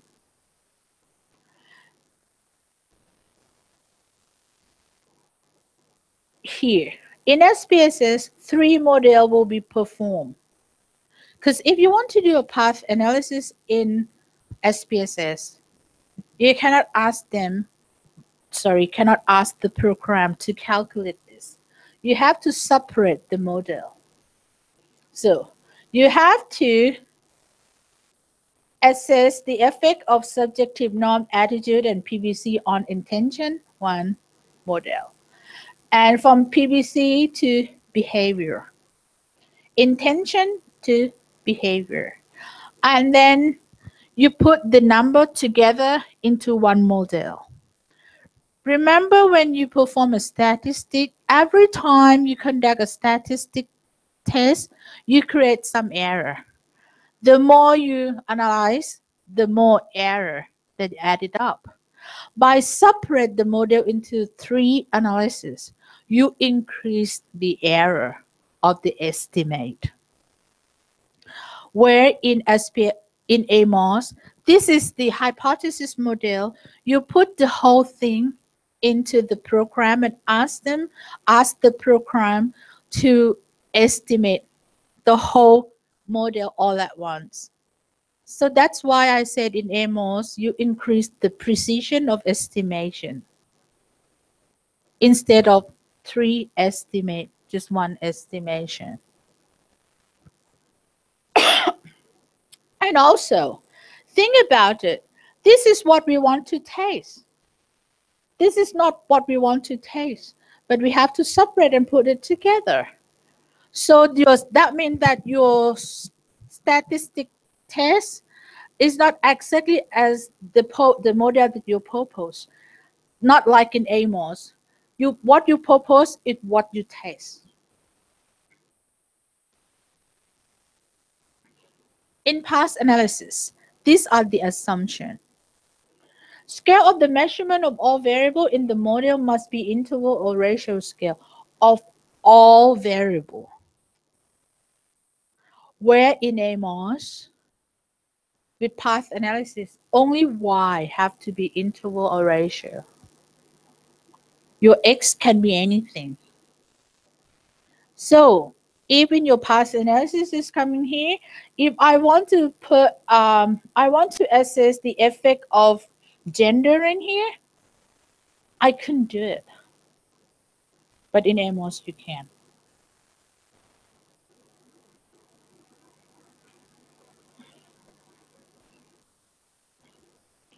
This is the same association, is linear. For the residual distribution, have to be random, no correlation among residual. But in AMOS, you see that you can draw the correlation among error term, where here in conventional SPSS, you cannot. It doesn't allow you to do that. And also in the conventional analysis technique, if you have the recursive model, what is the recursive model?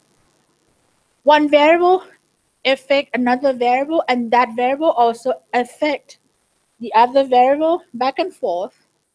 Like when you have knowledge, your knowledge might improve or affect your attitude. When you have the attitude towards something, then it might force you or it might induce you to find more information. So this is recursive, right? You cannot do that in SPSS or conventional analysis, where in AMOS you can do that. You can assess that effect. If you're not understand my English, read it in Thai. Okay, like this one I have already mentioned.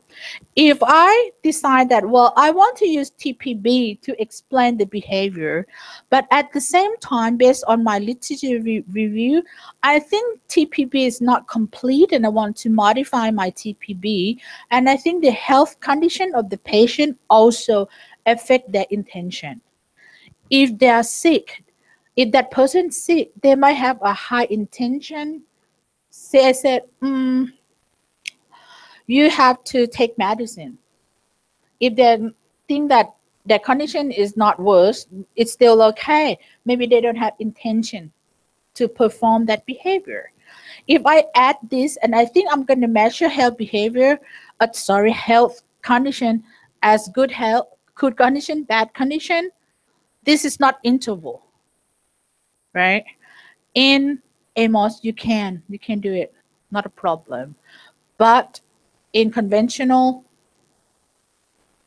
path analysis, you cannot do because it required that all the variable have to be in interval or ratio scale. Clear? Kind of. Now, have a look here.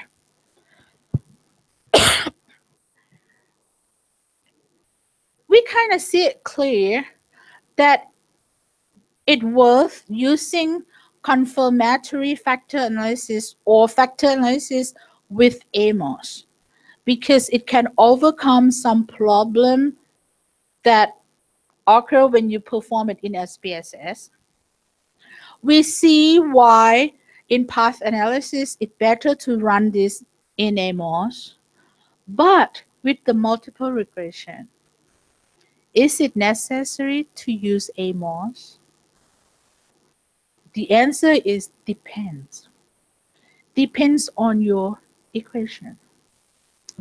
Personal, it's not a rule, but like if this is the only program that you have or you just have fun doing it, why not? Right? But a lot of time it's not fun. Say, if you have 4x to predict y, and all of x are something easy to measure, it's indicative. You want to know if gender, if age, if what years of work or whatever affect something, then in this case maybe it's not worth going through all the trouble in performing it in AMOS, right? But if you have full x and majority of your x are latent variable,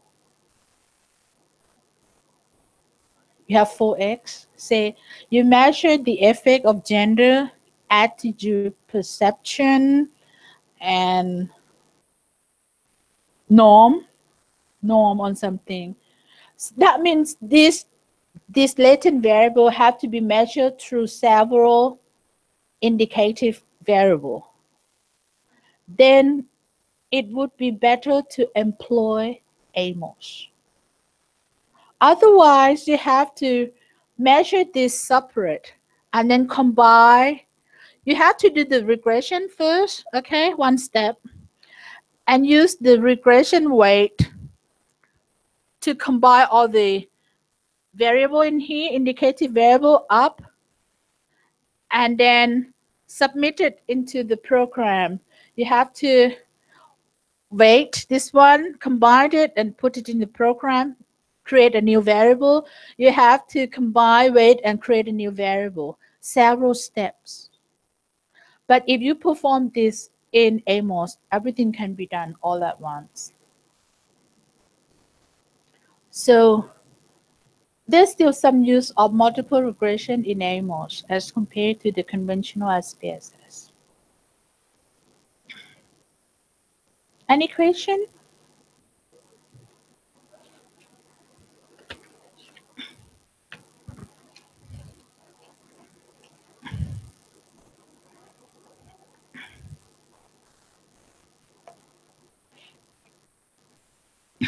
So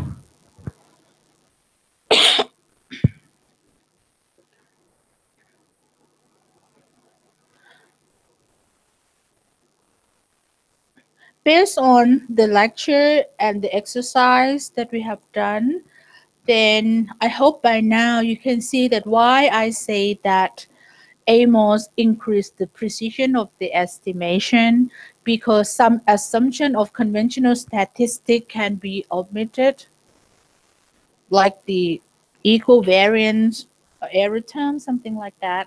And then complex model can be estimated without breaking into small portion, allow modeling of non-recursive variable that affect one another go back and forth like that. Well, that's the plus side of AMOS. But at the same time, it requires large sample size, okay? And it need intensive literature review. Why? Because I keep saying it again, again, and again that when you remodel or re-specify your model, it's not based solely on statistic, but it's the theory driven, based on theory. So if you haven't done the intensive literature review, then you kind of reluctant. Should I remove this one? Should I add this one? Should I do it like this, like that? You don't really know. Okay. So it would take weeks to complete. And then you will come up with maybe you try this, you try that, and you come up with the good fit model. But then you could not explain why because you don't have theory to back up. Any questions so far?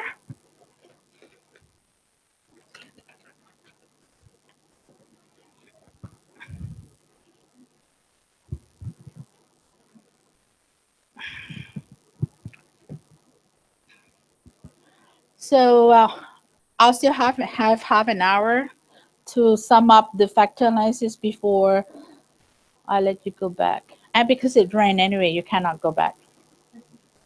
So why not stay with me?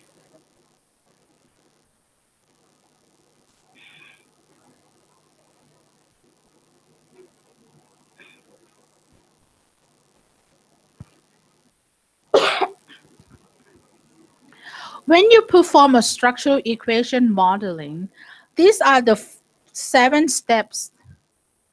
You have to conceptualize, you have to think. Oh, how many factors? Remember? Oh, when you read the questionnaire, remember? When we read the questionnaire, when we do the literature review, we think that there are 3 factors. This is the conceptualize, and this factor should be asked with this item. This one should be asked with this item. Okay, and the next step, you draw it in the path diagram, and then you attach the data to your graphic. Then in model specification, model specify, it means that the program will check whether your drawing have any error, whether you have enough equation to estimate your parameter. Then if it cannot be run, it will report. Like some of you found that, something missing, and then you have to check that that is model specification. And then after it can be run, then model identification, then it will identify which bit that is not good and you need to re-specify. Okay? In AMOS, because we use graphic, we don't use syntax.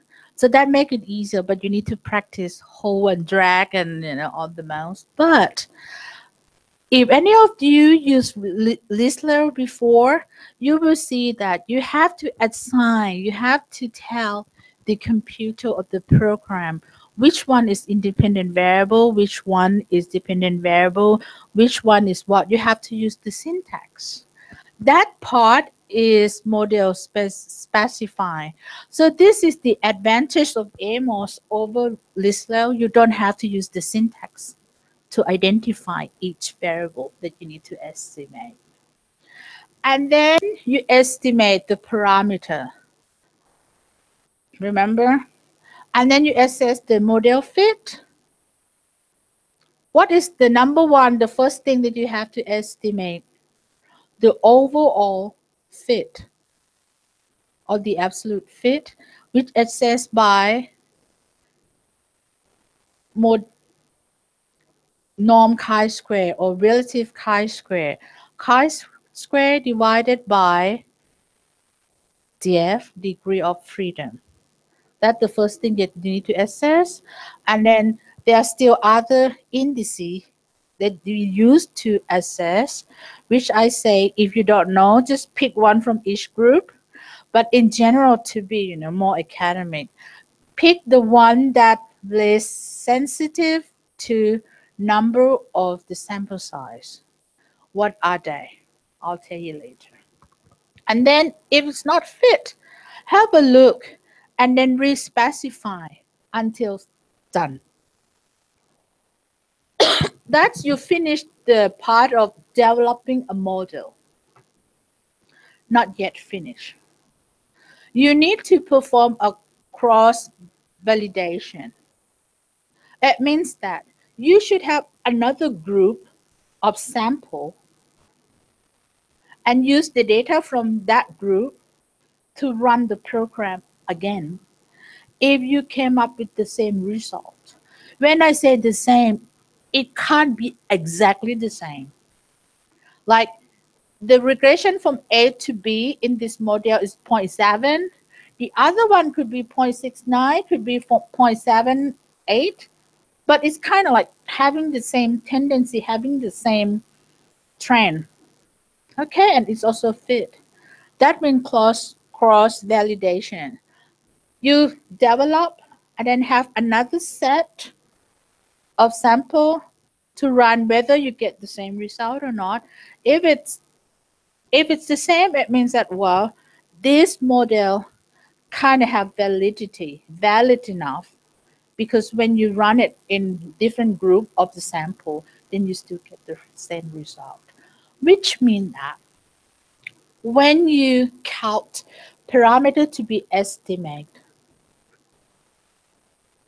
you time the ratio between sample to parameter to be estimated. If we say 1 to 5, then you have to time 2. 1 for development, 1 for validation. That's why AMOS require large number of sample size. If you want to complete the cycle. But if you said, well, in my study, I only want to develop. I don't have the intention to validate. You don't have to time two. It's depend. It's depend on you. And then later on, I will talk about if you want to assess the effect modification, maybe you need more number of sample size again, but we'll talk about it later. Okay.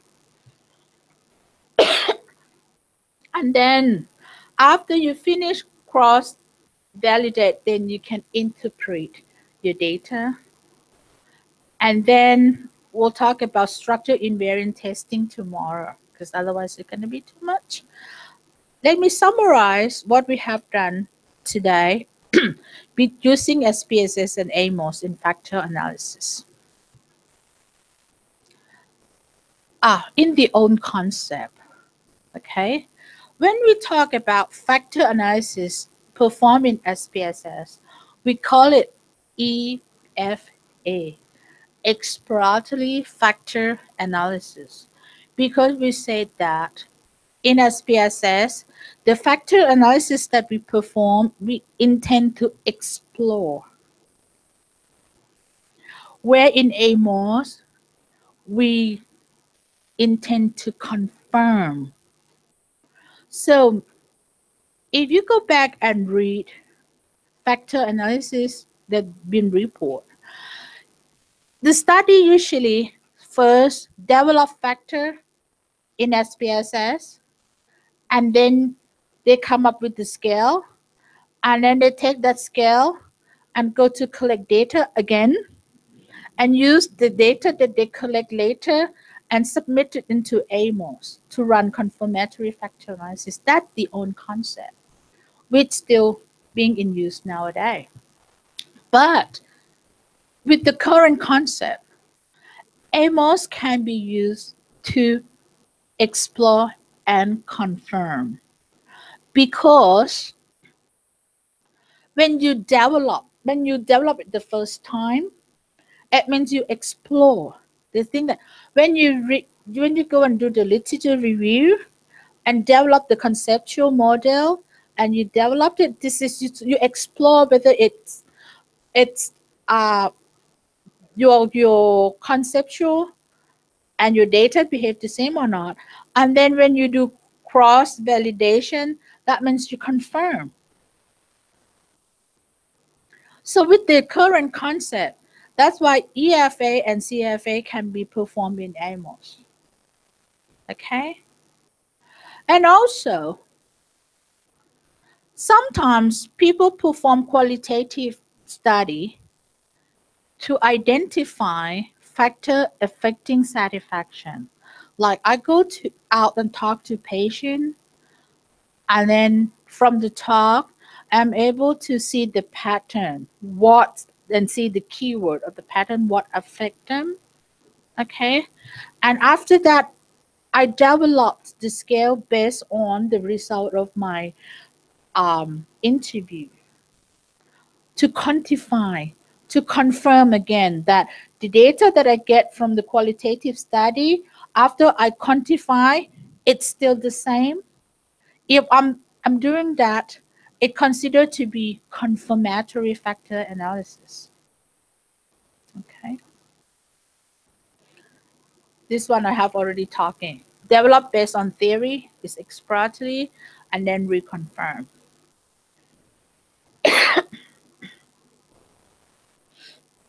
In factor analysis, remember, first we have to explore whether you have sufficient sample size, sample or subjects. KMO will tell you whether your sample is adequate in general, but anti-image will look at each individual variable, whether they are good or not. Ah, in AMOS, we don't look at anti-image. What are we looking at instead of anti-image? What what statistic that tell you that this indicative is good?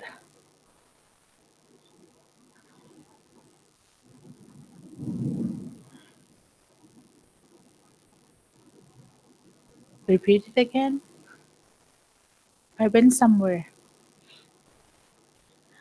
In fact, in SPSS, we use anti-image to see whether each indicative variable is adequacy or it's good enough to be used to run the program. But in AMOS, we don't they don't give you anti-image. What will they give you? What did they give you? We talking about that already. What figure or what statistic that you look at to say, well, this indicative is good. We can use it to run the program. Oh, this one is not good. Let's delete it before running the program. Or after you're running, it's not good. Let's delete it and rerun it. Standardize.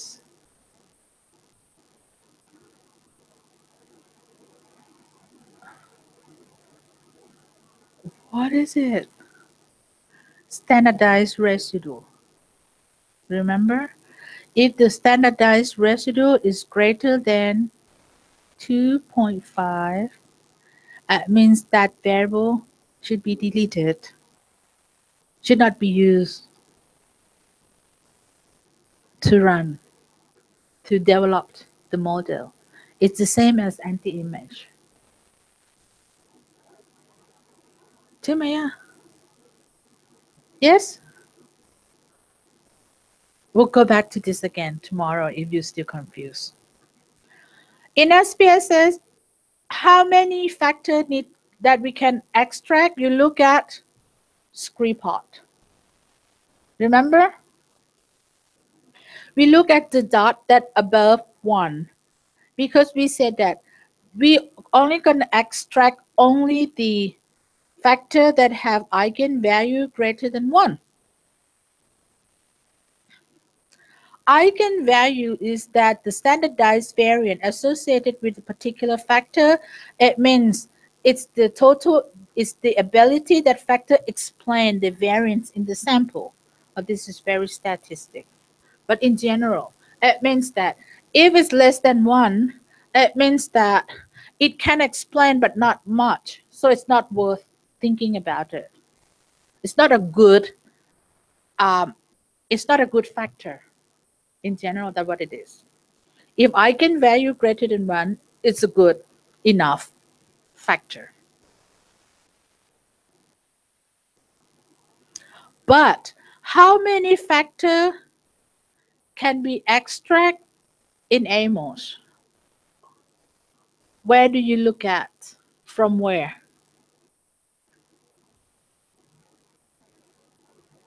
In SPSS, you look at from Scripot. Scripot tell you, or eigenvalue tell you.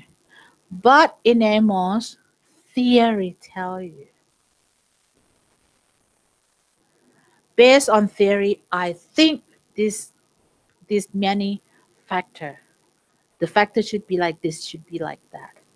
You draw the factor based on the theory, based on the literature that you review, not suggested by statistics.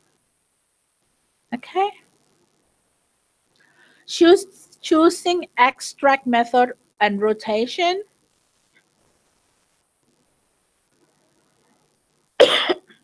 In SPSS, you have to use either orthogonal or oblique. And the method is what? What method that I suggest you or I recommend you to use? Principal axis factoring or maximum likelihood if you're quite confident that your data is normally distributed. But in AMOS, what technique that we use?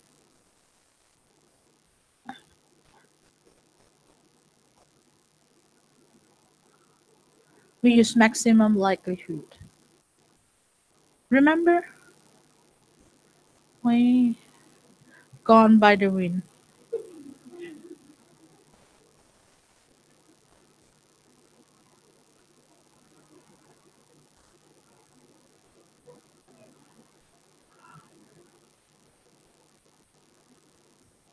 Estimation. Yes, maximum likelihood.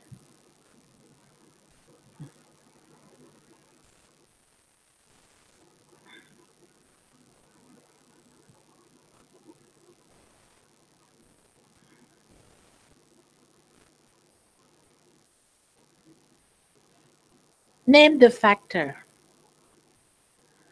In AMOS, it's quite easy to name the factor because it's based on the theory. You name the factor in advance.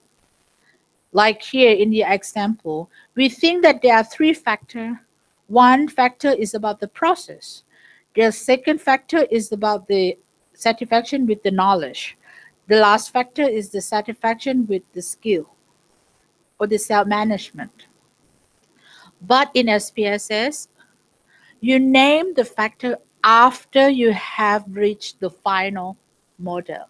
Because when you finish running the factor analysis, you have to look at the items and see that what are these items in combination, explain and name it to cover every item, which sometimes a bit hard if let's say like for example another example that they collapse it together, we don't know how to name it.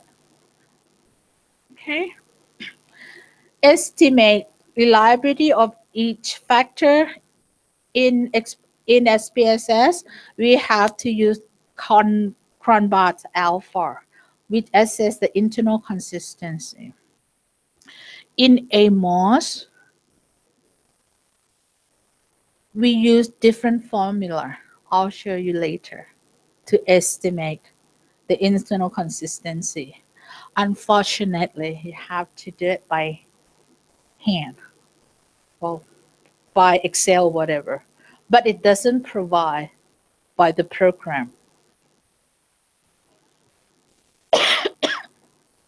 Here, just like I say, maximum likelihood data must be normally distributed. Principal axis factoring does not assume that wise if you're not sure, or if you check your data and you know that it doesn't distribute it normally, then, and because I don't like to think, I'll just go for principal axis factoring.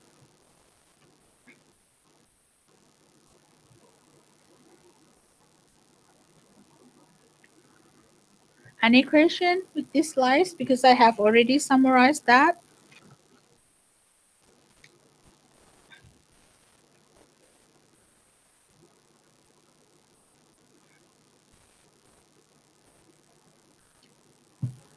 Okay, before we go for lunch, I ask you to compare the result between using principal axis factoring and principal, I'm sorry, this is principal axis factoring, this is maximum likelihood. Is it? No,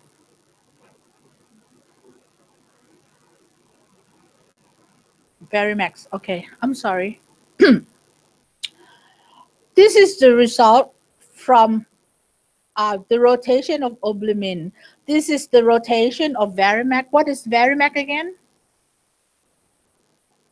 It means orthogonal, which means don't allow for the correlation. But with the oblimin or oblique, allow for correlation. Look at total variance explain. What is total variance explain?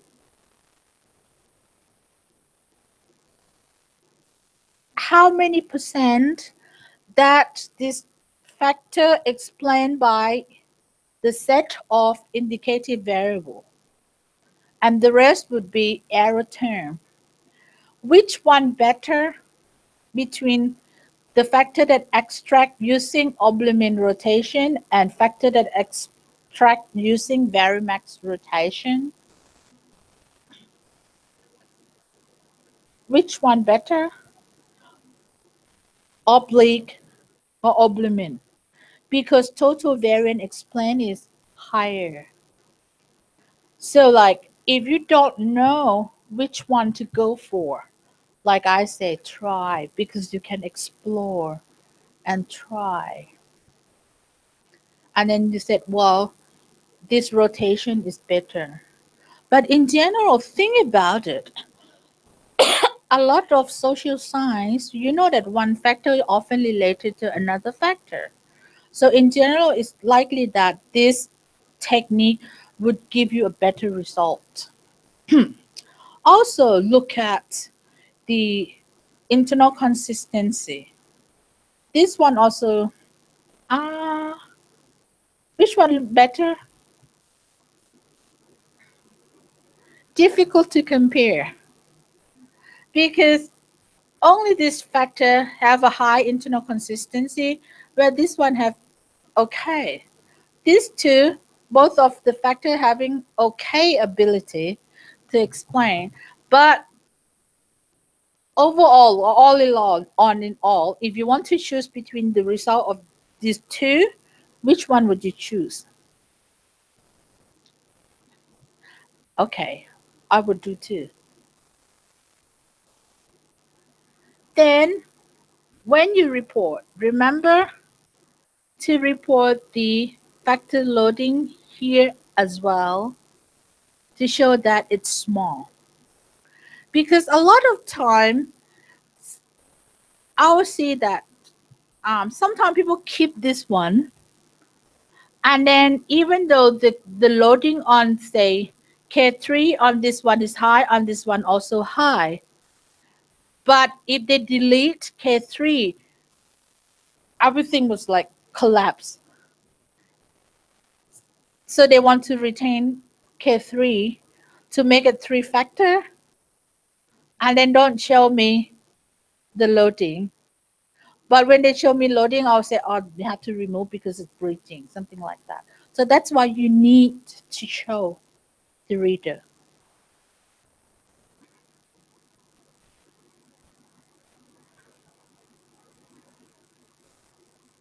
Okay, before we say goodbye,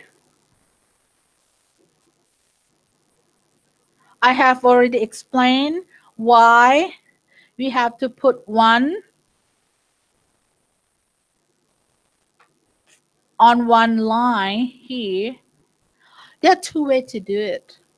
If you're not happy to put one on the regression line here, you can move one here too. If you're still confused, don't worry because we get back to this. But for now, how many parameters to be estimated if you want to analyze this factor?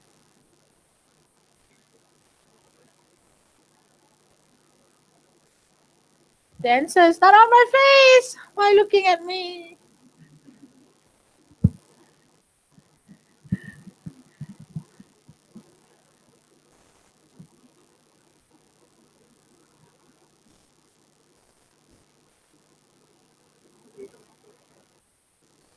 Yes. How many? Five. Five.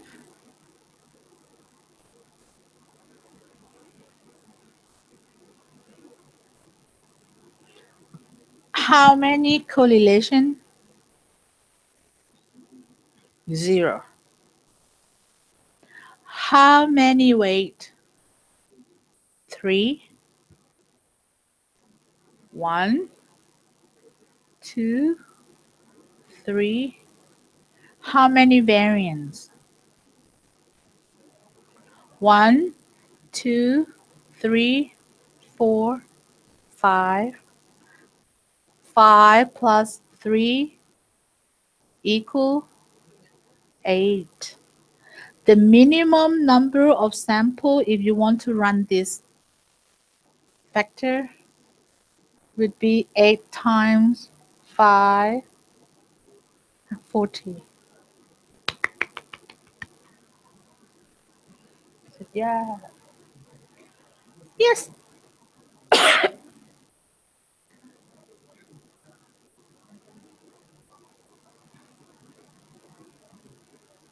AMOS output. AMOS output. We go over this already. Standardized factor loading. Standardized factor loading is the correlation between that indicative and latent variable. If the indicative variable is the good measure of that latent variable, that indicative should have high correlation with the latent. So I say, what do we mean by high? Which is you employ the general rules that it should be greater than 0.7. But well, in some study or in some psychological factors, it's not easy to find 0.7. So we say at least it should be greater than 0.3. Prefer 0.7. Is this point clear? Yes, clear? And square multiple correlation. Square multiple correlation is the same as R square. How many percent that indicative explain the particular latent variable that they intend to measure. So if you expect standardized factor loading to be 0.7, your square multiple correlation would be 0.5, right? 0.3 is what? If your factor loading is 0.3, your square multiple correlation would be 0.09. So in general, square multiple correlation, they suggest that 0.25 is considered to be okay. Standardized residual. What is standardized residual again?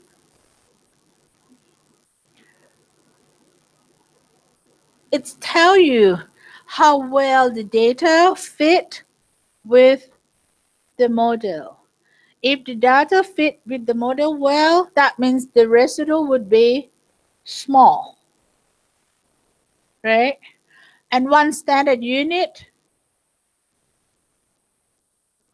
is what? 1.96. This is something we have already gone over. So if you want to apply a strict cut point, you look at standardized residual covariance and then you delete all the um all the indicative variable that have the standard residual greater than 1.96. But this is too strict. And as we say that when you have bigger model, then you have to be more generous. Then it said that usually we use 2.5 rather than 1.96. Model respecify is theory driven. You're gonna respecify your model. You have to have the theory to back up. But at the same time, the model indice or index will suggest you what to do. But to do that or not, then you have to have the reason to support. Looking for the MI greater than 3.8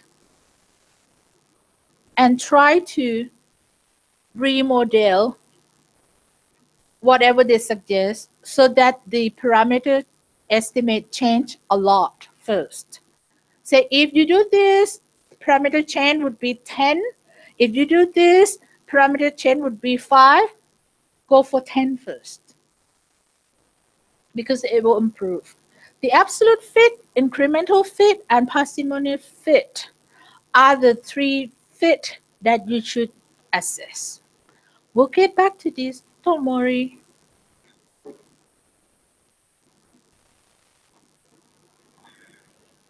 But in general, remember, I said that choose the fit model that is less sensitive to the sample size. Okay? And also, when the program assess, they will assess overall and they will assess good fit, they will assess bad fit. At least try to have one fit, one index or indice that tells you the overall fit, one that tell you goodness of fit, one that tell you badness of fit. Okay? These are the example of good fit. These are the example of bad fit.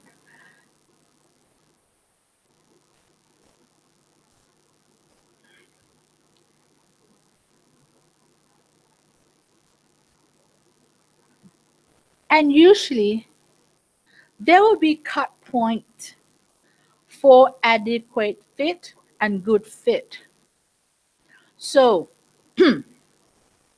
this guy suggests that these four index or indices are less sensitive to sample size, just like what I said.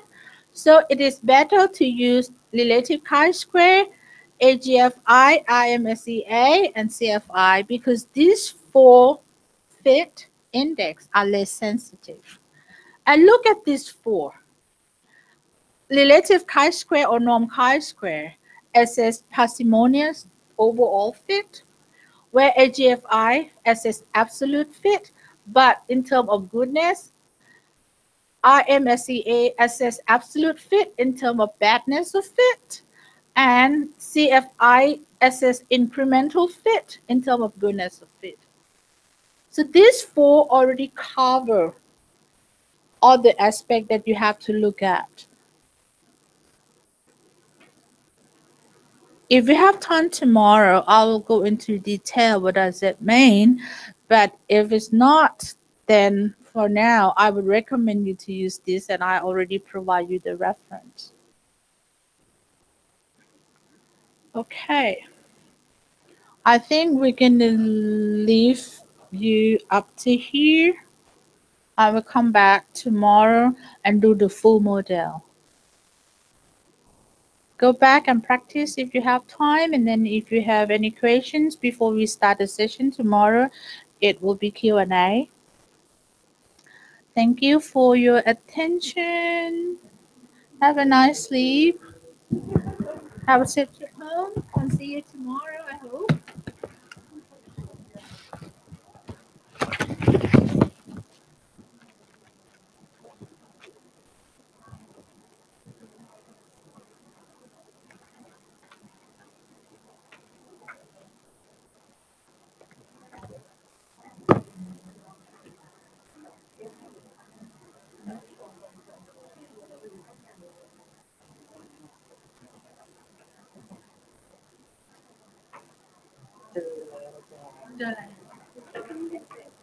Residual เจอแล้ว เจอหนึ่งแต่ก็ไม่เยอะสองแปด ก็เขาบอกว่าถ้าไม่เกิน4ก็โอเคมีตัวนี้มีอันนี้คือมันเป็นคู่กันใช่ไหมครับก็คือบอกว่าถ้าเอาออกก็เวลาเราดูว่ามันเป็นคู่กันเราจะเอาตัวนี้ตัวนี้เราไปดูมันกับ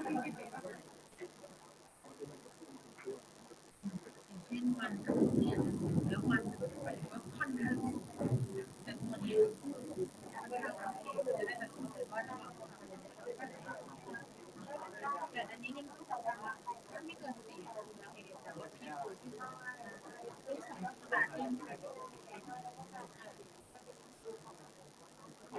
แล้วก็จนอันนี้ก็รีพอร์ตลงไปแต่ก็ไม่ต้องไม่ได้ทำอะไรเพราะว่ามันอยู่ในเลนส์แต่ก็เขียนแบบว่าเลนส์ของresidual ที่ออกมาได้คืออยู่ที่ศูนย์ในนั้นมันจะน้อยกว่าซึ่งเราก็ผ่านมันก็ไปเขียนตรงนี้นี่คืออ่านไม่เกินที่อันนี้คืออ่านจากคือเป็นอันที่คือเรียนแล้วก็คืออันนี้มันทำไมเราที่ต้อง